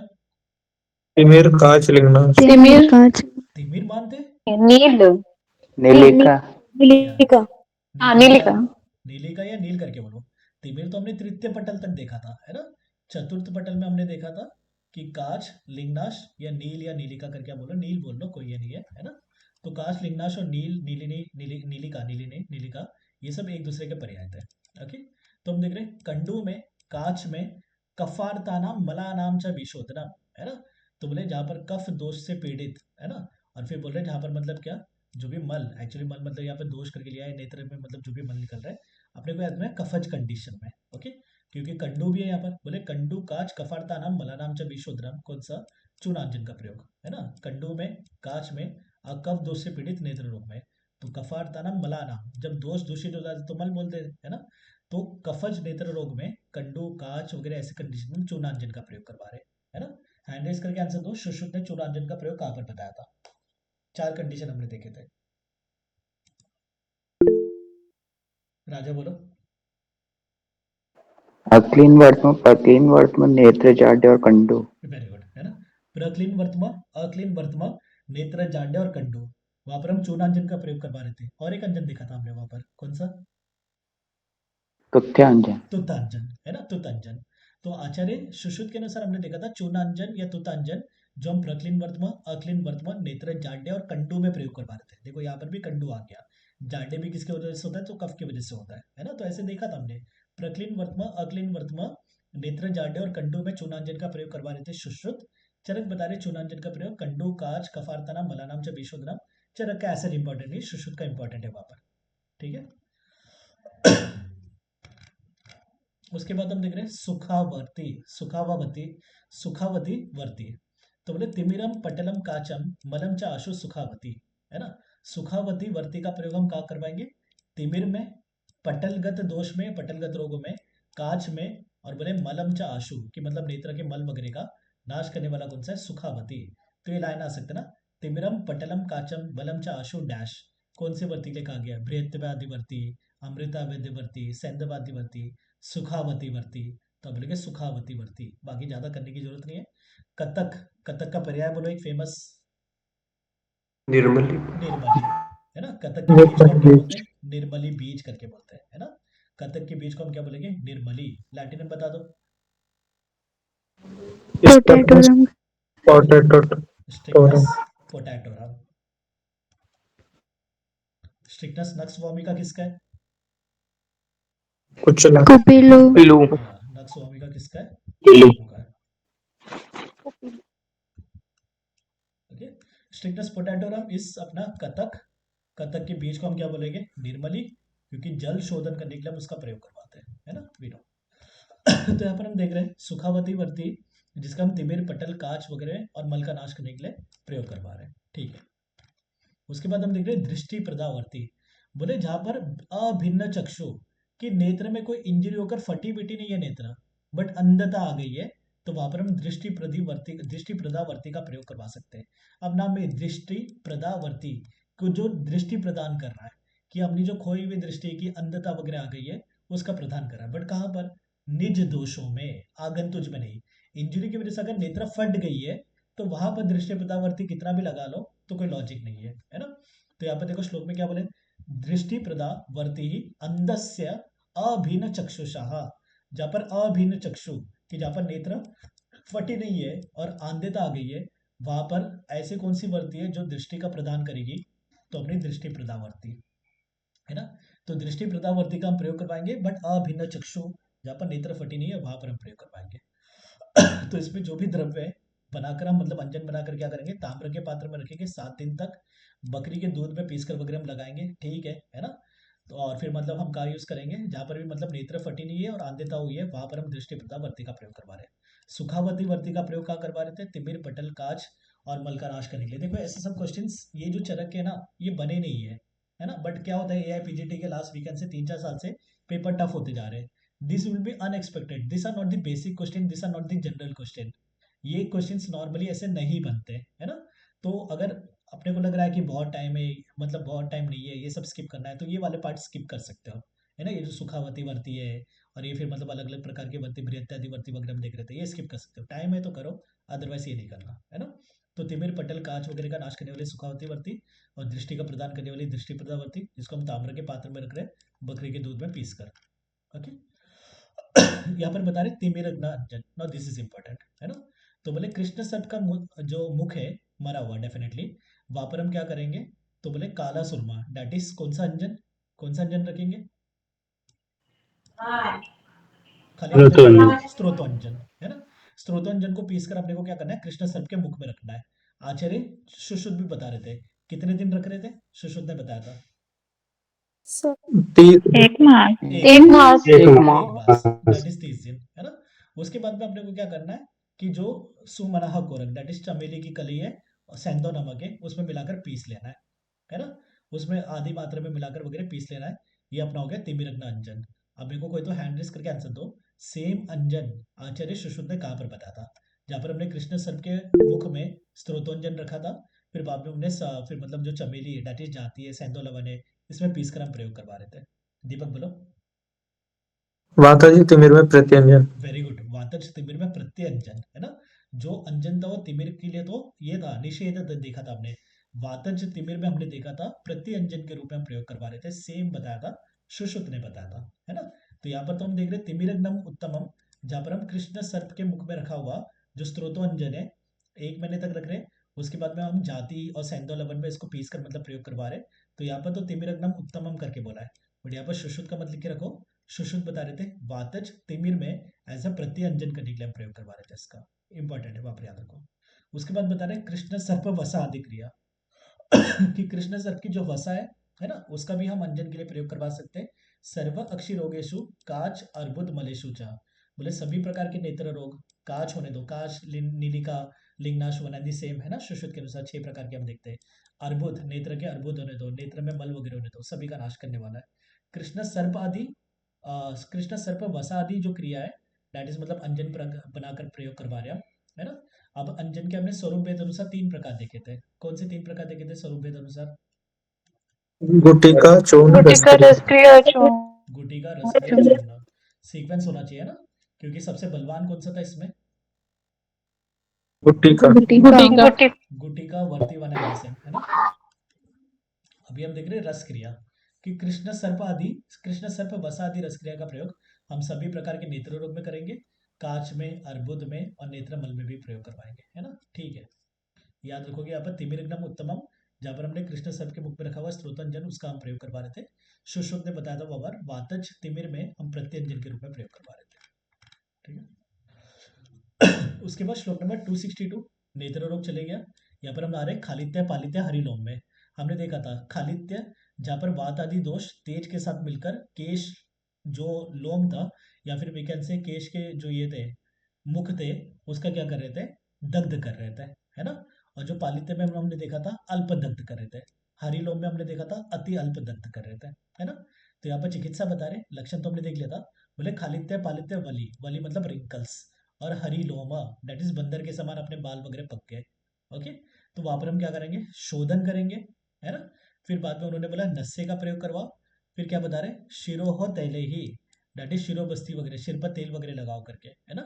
वक्त्र प्रलेपा मुख पर प्रलेप करो। अब देखो ये कॉमन सी बात है, शिरो रोग है तो खालित्य पालित्य हरिलोम वगैरह तो शिरो रोग में आ गए है ना, जहाँ पर बाल पक रहे, बाल गिर रहे, रिंकल्स वगैरह आ गए, या फिर भी कैन से कि मतलब बाल बंदर के समान वगैरह पक गए, तो वहां पर वामन विरेचन करवा दिया, नस्य करवा दिया, शिर प्रदेश में तेल का मर्दन विर्दन, this is a common thing जो हम कॉमन सी बात है, प्रैक्टिकली मतलब कोई एक सेकेंड ईयर का बच्चा भी बोल देगा। बट इंपॉर्टेंट क्या है यहाँ पर, वक्त्र लेप, मुख पर लेप, मुख पर लेप हम किस में करेंगे, वली में करवाएंगे। बट ये जनरल चिकित्सा सबकी एक साथ बताइए कि खालित्य पालित्य वली और हरिलोम में शोधन करवाओ, नस्य का प्रयोग करवाओ, शिरो प्रदेश में तेल का मर्दन कराओ, और वक्त्र लेप दैट इज मुख पर क्या करो, लेप करो। तो आ जाएगा भाई वक्त्र लेप कहाँ पर बताया आचार्य चरक ने, खालित्य में, तो आप बोलेंगे हाँ भाई खालित्य में बताया, क्योंकि सबकी चिकित्सा एक साथ बताई है, खालित्य पालित्य वली और हरिलोम, है ना। तो जिसमें हम शोधन करेंगे, नस्से का प्रयोग करवाएंगे, शिरो प्रदेश पर तिल का अभ्यंग करेंगे और वक्त्र लेप दैट इज मुख पर क्या करेंगे, लेप करेंगे। तो यहाँ पर एक तेल बता दिया उन्होंने पहले, विदारी गंधादि तेल, जो खालित्य पालित्य का नाश करेगा, नॉट दैट इंपॉर्टेंट। आगे इंपॉर्टेंट है अनु तेल, ये भी क्या करेगा, खालित्य पालित्य का नाश करेगा, है ना। दिस इज इंपॉर्टेंट कि खालित्य पालित्य का नाश करने वाला कौन सा बताया, अनु तेल, जिसका हम कॉमनली प्रैक्टिकली यूज करते ही है। बट अनु तेल का रोग अधिकार क्या था, कहाँ पर वर्णन किया था चरक ने, वातज वातज प्रतिशय प्रतिशय वातज प्रतिशय दैट इज इंपॉर्टेंट। हमने स्टार्टिंग में देखा था वातज प्रतिशय में हमने क्या देखा है, अनुतेल का प्रयोग, ओके। और उसी अनुतेल का प्रयोग हम कहाँ करवा सकते हैं, अभी खालित्य पालित्य में भी हम करवा सकते हैं, ठीक है। और क्या बता रहे हैं, किसका प्रयोग करवा सकते हैं, सहचर आदि तेल क्या करेगा, पालित्य नाशक। अनुतेल खालित्य पालित्य दोनों का नाश कर रहा था। सहचर इस सैरेयक का पर्याय, सहचर किसका पर्याय, सैरेयक का, है ना, बैरलेरिया प्रायोनाइटिस। तो सहचर आदि तेल का प्रयोग हम केवल पालित्य, क्योंकि सहचर कैसे होता है, ग्रीनिश तो होता है, बट उसको आप रब करोगे तो ब्लैकिश वगैरह हो जाता है ना। तो इसके लिए हम पालित्य में, जहाँ पर बाल पकड़े वहां पर यूज करें सहचर आदि तेल का। अनु तेल का प्रयोग हम खालित्य पालित्य दोनों जगह पर प्रयोग करवा रहे हैं, है ना। बोले इसको किस में रखोगे, सीलासम भांडे मेष शुंग आदिशु स्थित है। बोले पत्थर से बना हुआ जैसे मतलब पात्र होता है उसमें रखो, या फिर मेष शुंगी से बने हुए पात्र में रखोगे, ठीक है, नॉट इंपॉर्टेंट। खाली तरह देखो, सहचर आदि तेल पालित्य नाशक, और जो अनु तेल था वो क्या था, खालित्य पालित्य दोनों नाशक था। उसके बाद बता रहे पालित्य नाशक योग, तो बोले दुग्धी का या फिर करवीर, इसको क्या करेंगे, दूध में पीसकर हम क्या करेंगे, तो लेप करेंगे, है ना। दुग्धी का लैटिन है, एनीवन हुआ है शायद से,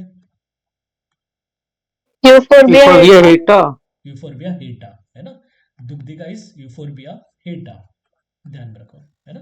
करवीर वीनो नेरियम इंडिकम थेविटिया नेरीफोलिया, कि मतलब पीत करवीर होगा तो थेविटिया नेरीफोलिया, रक्त करवीर होगा तो नेरियम इंडिकम।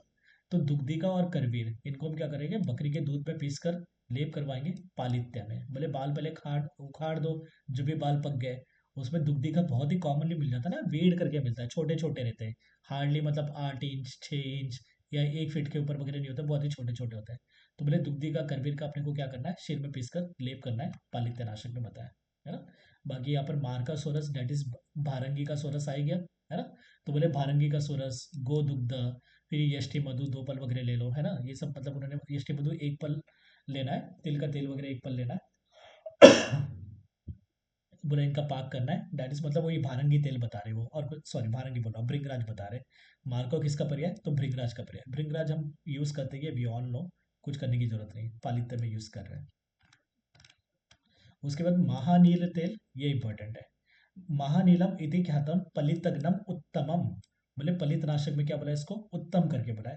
तिमिरग्नम उत्तमम किसको बोला गया था, तिमिर में श्रेष्ठ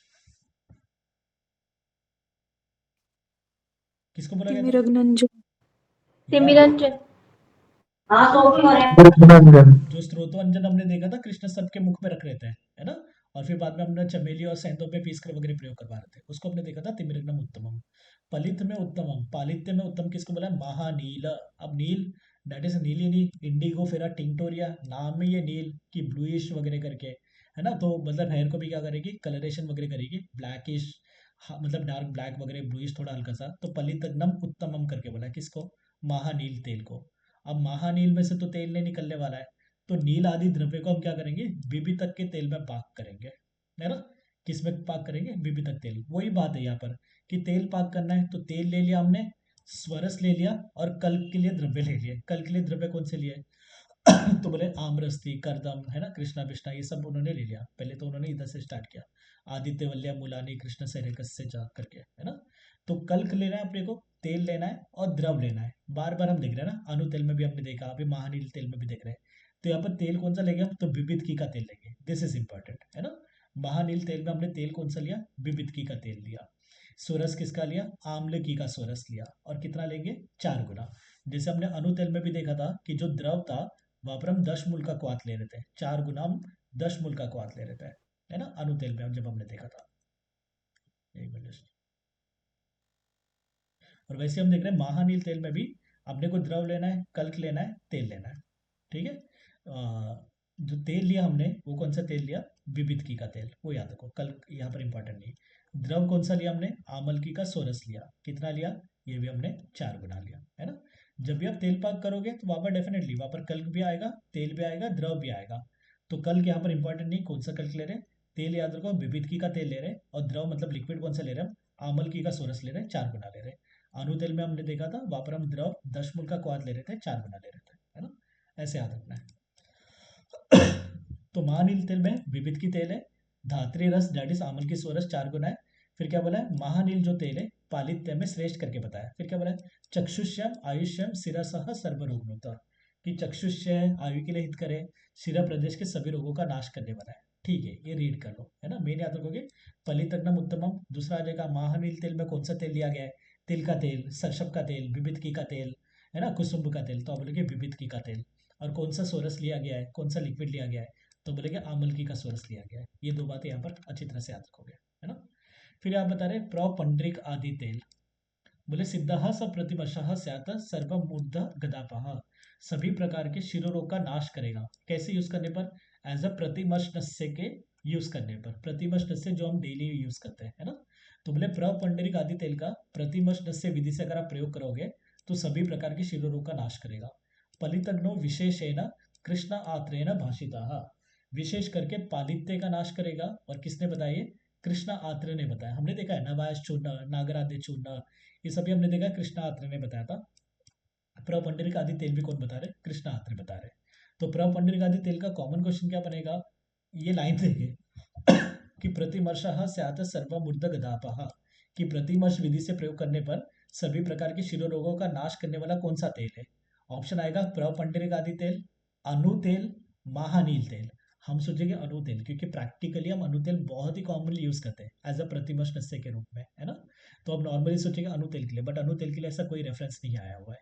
ऐसा रेफरेंस किसके लिए आ गया, तो प्रपंडरिक आदि तेल के लिए, कि प्रतिमर्श विधि से अगर आप प्रयोग करोगे तो सभी प्रकार के शिरो रोगों का क्या करेगा, ये नाश करेगा। ठीक है। उसके बाद हम देख रहे हैं स्वर भेद। अब स्वर भेद का तो इस चैप्टर में वर्णन किया नहीं गया था, है ना। स्वर भेद का कहाँ पर वर्णन आता है, एनीवन, लक्षण राजयक्ष्मा। राजयक्ष्मा में, चिकित्सा। राजयक्ष्मा में आता है। कितने प्रकार के स्वर भेद बताते हैं चरक, 6 है। प्रकार, है ना, 6 प्रकार के बताते हैं। हैंड रेस करके आंसर दो दोगे कोई, तो कौन से 6 प्रकार के, और कोई उठा दो हाथ, राजा बोलो। वातज पित्तज कफज रक्तज काशजन्य पीनसजन्य। वेरी गुड, है ना। वातज पित्तज कफज रक्तज कासजन्य और पीनसजन्य, ऐसे 6 प्रकार आचार्य चरक बताते हैं। ओके। स्वर भेद, hoarseness of voice, voice change हो रही है, वात की वजह से, पित्त की वजह से, कफ की वजह से, सन्निपात नहीं है। रक्तज बुलाया, कास खांसी होने के बाद अपनी वॉइस चेंज हो जाती है, पीनस प्रतिशय होती है, पोस्ट नेशनल ड्रिप वगैरह होता है तो वॉइस चेंज होती है ना। तो ये सब आचार्य चरक ने राजयक्ष्मा में बता दिया था। अब बता रही इसकी चिकित्सा, स्वर भेद की चिकित्सा। बोले सर्पिषि उपरि भक्तानि स्वर भेदे अनिलात्मके तैलस चतुष्ष प्रयोगश्च बलारासना अमृताव्यय, है ना। ओके। तो यहाँ पर बता रहे हैं वातज स्वर भेद में हम क्या करेंगे, तो भोजन के बाद सरपान पान करवाएंगे। फिर क्या बोले, बला रासना अमृता डेट इज गुड़ची वगैरह आदि 4 प्रयोग वाले तेलों के द्वारा करनी चाहिए करके, है ना, कि मतलब इनका तेल वगैरह पा करके वगैरह प्रयोग करो, that is all okay. Main याद रखोगे वातज स्वर भेद में हम क्या करवा रहे, भोजन के बाद सर्पीपान करवा रहे, है ना। भोजन के बाद सर्पीपान कौन से अभिषेक में करवा रहे थे हम, वातज अभिषेक। वातज अभिषेक। देखो सिंपल सी बात है, भोजन करते ही कफ की वृद्धि होती है, भोजन पचते समय पित्त की वृद्धि होती है, भोजन पच जाने के बाद भी क्या होती है, तो वात की वृद्धि होती है ना। तो यहाँ पर बता रहे सर्पिषु ऊपरी भक्तानी, कि भोजन करने के बाद हम सर्पीपान, क्योंकि एक तो भोजन के बाद करोगे तो ये शरीर के ऊपर वाले भाग में एक्ट करेगा। स्वर भेद डेफिनेटली कंठ के रोग, गल रोग वगैरह, तो अपने को चाहिए कि मतलब भोजन के बाद हम देंगे तभी तो ऊपर जाकर एक्ट करेगा, है ना। तो हम वातज स्वर भेद में क्या करें, भोजन के बाद घृतपान करवा रहे, ध्यान में रखना है ना।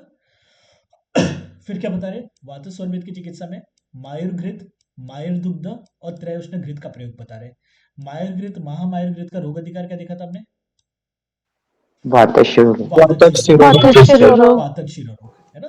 तो वातज शिरोरोग में यूज करने वाला जो मायुर्घृत था जो घृत को पाक कर रहे थे यहाँ पर दुग्ध को पाक कर दो, तो मतलब मायर घृत मायर दुग्ध, ये हम कहाँ पर प्रयोग कर पा रहे हैं, वातज स्वरभेद। रोग अधिकार क्या था, वातज शिरो रोग, है ना। वातज शिरो रोग की चिकित्सा में हमने लास्ट लेक्चर में एंटिंग एंटिंग देखा था, आज हमने रिवाइज किया था कि वातज शिरो रोग में हमने मायर घृत महामायर घृत देखा था, या और वहां पर डिटेल में देखा था कि निर्माण विधि वगैरह क्या है। जहाँ पर निर्माण विधि वगैरह रहेगी उसका रोग अधिकार होता है। ये जस्ट रेफरेंसेस वगैरह है ना, कि और कहाँ यूज कर सकते हैं। तो मायर घृत मायर दुग्ध वातस स्वरभेद में यूज कर सकते हैं। और याद रखना मायर घृत महामायर घृत का रोग अधिकार वातस शिरो रोग था। त्रयोष्ण घृत का भी प्रयोग करवा सकते हैं। इस चैप्टर में त्रयोष्ण अधिघृत का आया था, इस चैप्टर में बोलो। वातज हृदय रोग। वातज यस, वातज हृदय रोग में आया था। ठीक है, और दो जगह पर आ चुका है त्रयोष्ण अधिघृत, कहाँ पर आ चुका है, वातज गुल्म वातज ग्रहण। गुल्म। वातज गुल्म। ठीक है, ध्यान रखो, है ना।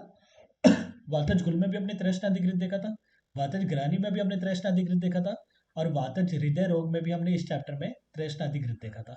अभी हम त्रैष्ण घृत देख रहे हैं कहाँ पर, वातज स्वर भेद के। तो त्रैष्ण घृत वातज में ही जा रहे हैं, वातज गुल में आ गया है, वातज ग्रानी में आ गया है, वातज हृदय रोग में आ गया है। अभी हम वातज स्वर भेद में हम प्रयोग करवा रहे हैं, कहाँ पर प्रयोग करवा रहे हैं, वातज स्वर भेद। तो क्वेश्चन कैसा आएगा, मायर घृत मायर दुग्ध और त्रैष्ण घृत कहाँ पर प्रयोग करवाओगे, कौन से स्वरभेद में, वातज में, पित्तज में, कफज में, रक्तज में।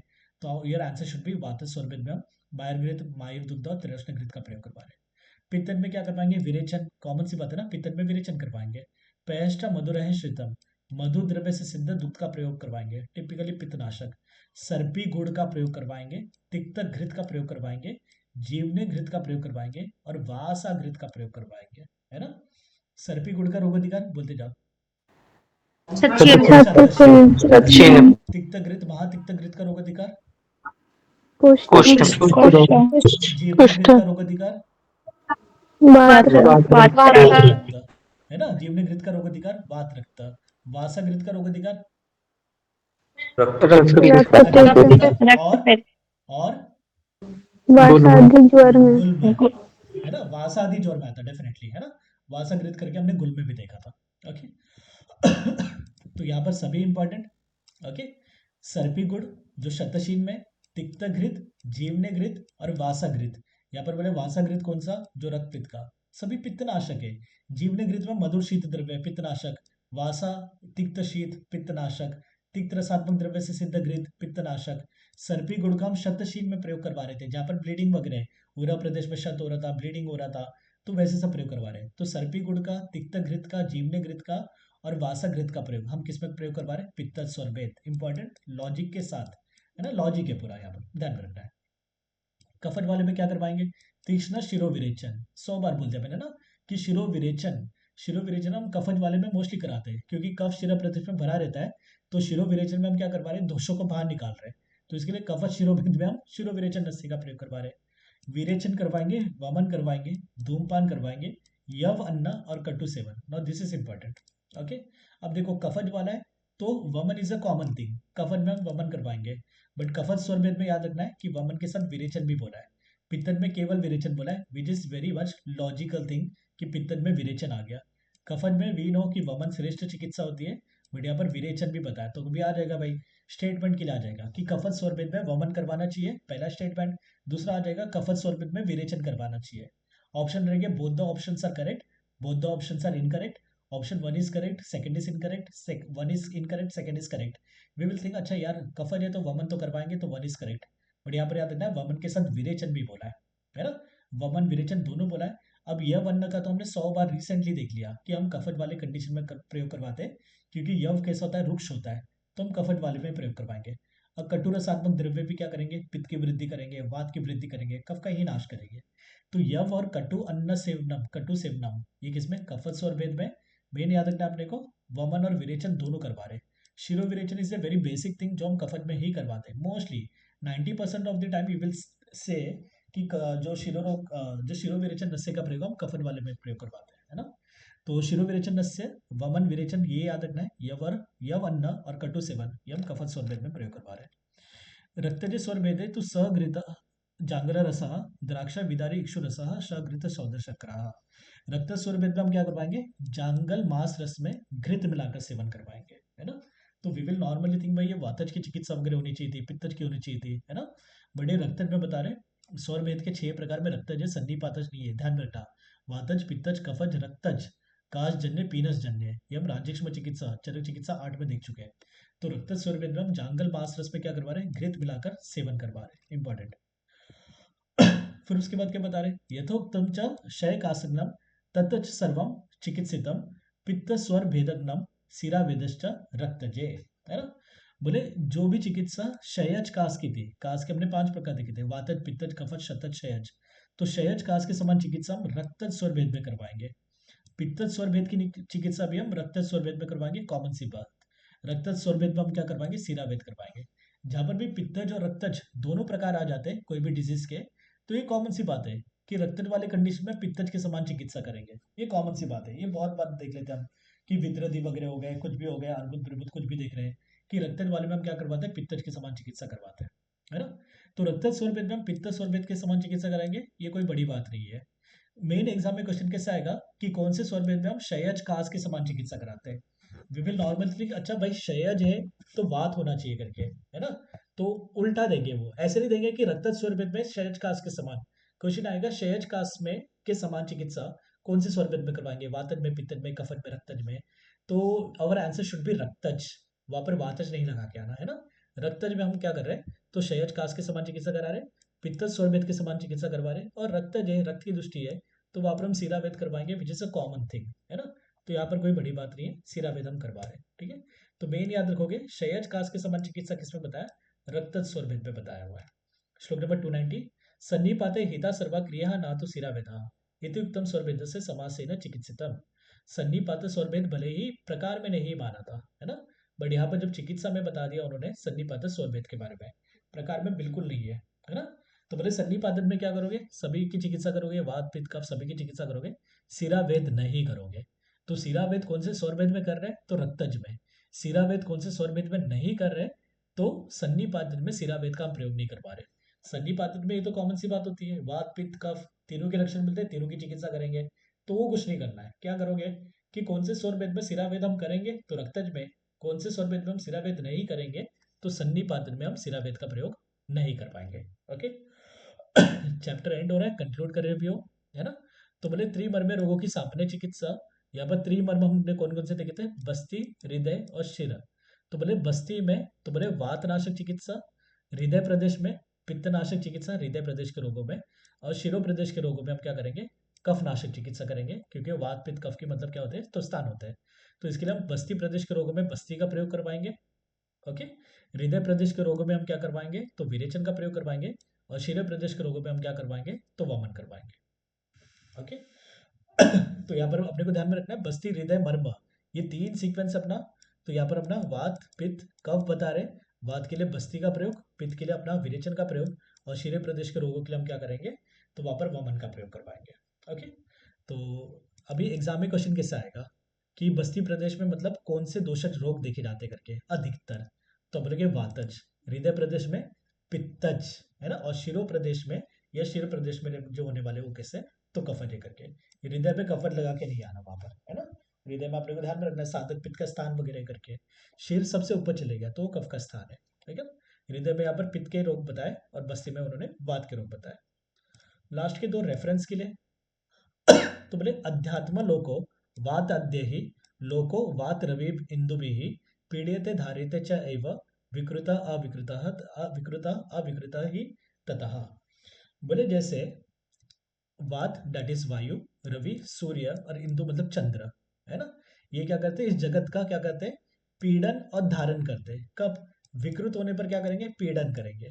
अगर वायु तेज वायु वगैरह चल रही है, सूर्य की गर्मी वगैरह तेज वगैरह हो रही है, तो वहां पर अपने को क्या होगी, पीड़न करेंगे वो। और जब ये वात रवि और इंदु अविकृत अवस्था में रहेंगे तो क्या करेंगे, धारण करेंगे, किसका, जगत का, है ना। वैसे अपने शरीर में क्या है, वात पित्त कफ है। तो वात पित्त कफ अगर मतलब विकृत होंगे तो शरीर में पीड़ा उत्पन्न करेंगे। वात पित्त कफ अगर अविकृत होंगे दैट इज मतलब नॉर्मल होंगे, तो क्या करेंगे, शरीर का धारण करेंगे, है ना, कॉमन सी बात है। तो एग्जाम में ये क्वेश्चन आएगा रेफरेंस के लिए, अध्यात्म लोको वात अद्यहि लोको वात रवि इंदुभिः पीड्यते धार्यते च एव विकृता अविकृता ही तथा। तो यहाँ पर वात पित्त कफ के लिए बताया गया कि वात पित्त कफ अगर विकृत है तो शरीर में पीड़न कर रहे हैं, वात पित्त कफ अगर अविकृत है तो शरीर का धारण कर रहे हैं। जिस प्रकार इस जगत में वायु, सूर्य और चंद्र होते हैं कि अगर ये विकृत हो गए तो पीड़न करेंगे जगत का, अविकृत हो गए तो जगत का क्या करेंगे, धारण करेंगे। तो वी शुड नो भाई, वात पित्त कफ की बात चल रही है तो यहाँ पर अपने त्रिमर्म की बात चल रही है कि बस्ती प्रदेश, हृदय प्रदेश और शिरोभाग के मर्म के में होने वाले रोग की बात चल रही है। तो त्रिमर्म्य चिकित्सा की बात चल रही है, तो इसके लिए इसका रेफरेंस क्या आएगा, चरक सूत्र, चरक चिकित्सा 26 आएगा, है ना। तो यहाँ पर वात पित्त कफ के रोगों की बात चल रही है, जो हमने मतलब बस्ती रोग, हृदय रोग और अपने शिरो प्रदेश के रोग में देख लिए। तो ये चरक चिकित्सा 26 का रेफरेंस है। श्लोक नंबर 293, यहाँ पर भी वात पित्त कफ के लिए बोला गया है। बोले जैसे वात पित्त कफ अलग अलग गुण के, है ना। वात कैसा है, स्निग्ध है, सॉरी वात कैसे रुक्ष है, कफ कैसा है, स्निग्ध है ना। वात कैसा है, शीत है, पित्त कैसा है, उष्ण है, कफ कैसा है, ये भी शीत है। तो बोले ये सब अलग अलग गुण के भी साथ में रहते हैं, है ना। साथ में रहते ही रहने के बाद भी क्या करते हैं, एक दूसरे का नाश नहीं करते। बोले विरुद्ध अपि न तु एते गुणैः gnanति परस्परम। बोले विरुद्ध होने के बाद भी ये एक दूसरे के गुणों का क्या करते हैं, नाश नहीं करते। न तु एते गुण ही gnanति परस्परम, एक दूसरे के गुणों का नाश नहीं करते। बोले कैसे, तो बोले सहज साथ में, है ना। सहज साथ में मतलब क्या, पहले से ही एक दूसरे के साथ रहते हैं तो ये साथ में हो गए। बोले कैसे, विषम गोरम अहिन इव। बोले जैसे सर्प के शरीर में विष होता है तो वो विष सर्प को मारता नहीं है, क्योंकि वो क्या होता है, उसके लिए साथ में होता है, वो पहले से ही उसके शरीर में है, तो वो उसको उसके लिए मारक नहीं होता है। सर्प अगर किसी को दूसरे को मतलब बाइट कर रहा है तो वेनम वगैरह मतलब ट्रांसफर वगैरह हो रहा है तो उसके लिए मारक होगा, है ना। बट सर्प के शरीर में खुद विष है, वो विष उसके लिए मारक नहीं होता। भले वैसे ही अपने शरीर में वात पित्त कफ तीनों होते हैं, तीनों विरुद्ध गुण के होने के बाद भी एक दूसरे के गुणों का नाश नहीं करते, क्योंकि ये सहज साथ में है ना, कि पहले से ही साथ में। अभी देखो एक कुत्ता बिल्ली नॉर्मली मतलब दे वोंट एडजस्ट, बट अगर बचपन से दोनों को साथ में रखें they will be quite friendly, है ना। तो यहाँ पर वही बोले रेफरेंस के लिए आएगा ये भी, विरुद्ध अपि न तु एते गुणैः gnanति परस्परम दोषः सहज सात्मत्वात् विषम घोरम अहिन इव। बोले विष जैसे सर्प के शरीर में रहने के बाद भी उसके लिए सहज साथ में बचपन से ही उसके शरीर में है तो मतलब उसके लिए मारक नहीं होता है। बोले वैसे ही अपने मतलब वात पित्त कफ है, ये विरुद्ध होने के बाद भी एक दूसरे के गुणों का gnanति नाश नहीं करते हैं, ऐसे करके बताया। तो वात पित्त कफ की बात चल रही है तो चरक चिकित्सा 26 की बात चल रही है, ये बात ध्यान में रखना। दोनों रेफरेंस चरक चिकित्सा 26 त्रिमर्म्य चिकित्सा की है। ओके, यहाँ पर अपना चैप्टर खत्म हो गया। कोई doubt you can ask anyone. अच्छी तरह से क्या करोगे, जो जो हमने मेन तेल देखे थे, महानील तेल, गंध तेल, खदीरादि गुटिका, खदीरादि तेल वगैरह देखे थे, देवर क्वाइट इंपॉर्टेंट, वो अच्छी तरह से करना है। कालक चूर्ण, पीतक चूर्ण, मृद्विक आदि चूर्ण वेरी इंपॉर्टेंट, है ना। कालक चूर्ण हम वातज कंडीशन में, पीतक चूर्ण पित्तज कंडीशन में, मृद्विक आदि चूर्ण कफज कंडीशन में प्रयोग करवा रहे थे। मधु, मधु प्लस घृतमंड और घृतमंड ऐसे करके हमने देखा था। वो सब अपने को बहुत ही अच्छी तरह से याद रखना है ना। फिर हमने जो मुख पाक का चिकित्सा सूत्र देखा था कि शिरावेद करवा रहे थे, शिरोविरेचन विरेचन करवा रहे थे, है ना। तो और फिर बाद में कषाय तिक्त द्रव्य का हम मुख धावन के लिए प्रयोग करवा रहे थे, दैट वाज क्वाइट इंपॉर्टेंट। अच्छी तरह से करोगे। और रोचक के जो चिकित्सा सूत्र में देखा था, मुख धावन से पकड़ना है वहां पर, है ना, कि वहां पर भी कवलता, धूमपान था, मुख धावन से कैच करना है। मनोगुणा अन्नपान तो था ही, कि मन को खुश करने वाले अन्नपान हर्षण आश्वासन था, है ना, that was common thing. Okay. कर्णशूल में हमने देखा था, कर्णशूल नाशक श्रेष्ठ तेल कौन सा देखा था हमने, जहां पर भी श्रेष्ठ की बात है इंपॉर्टेंट है, हिंगवादी तेल। हिंगवादी तेल हमने या कर्णशूल निवारणम श्रेष्ठम करके देखा था, जहां पर भी श्रेष्ठ की बात आएगी वो याद रखना है। तिमिरग्नम उत्तमम, पलितग्नम उत्तमम, हिंगवादी तेल को हमने देखा था श्रेष्ठम कर्णशूल निवारणम, वो अच्छी तरह से याद रखना है। गंध तेल देखा था, वहां पर हमने शार तेल देखा था। शार तेल में हमने देखा था शुष्क मूलक का शार था, है ना, ये वक्षार वगैरह थे, शुष्क मूलक शार वहां पर ध्यान में रखना है, इंपॉर्टेंट वहां पर, है ना। अच्छा मेरे को बताओ, हमने कौन से शिरोरोग में दहन कर्म करवा रहे थे और किस में रक्त मोक्षण करवा रहे थे, वात कफ में। वातज और कफत में दहन करवा रहे थे, रक्त मोक्षण किस में करवा रहे थे, सन्निपात और कृमिज। सन्निपातज और क्रीमिज में हम क्या करवा रहे थे, रक्त मोक्षण करवा रहे थे, है ना, ध्यान में रखना ये सब। स्टिल कोई doubt you can ask anyone. चलो बाय।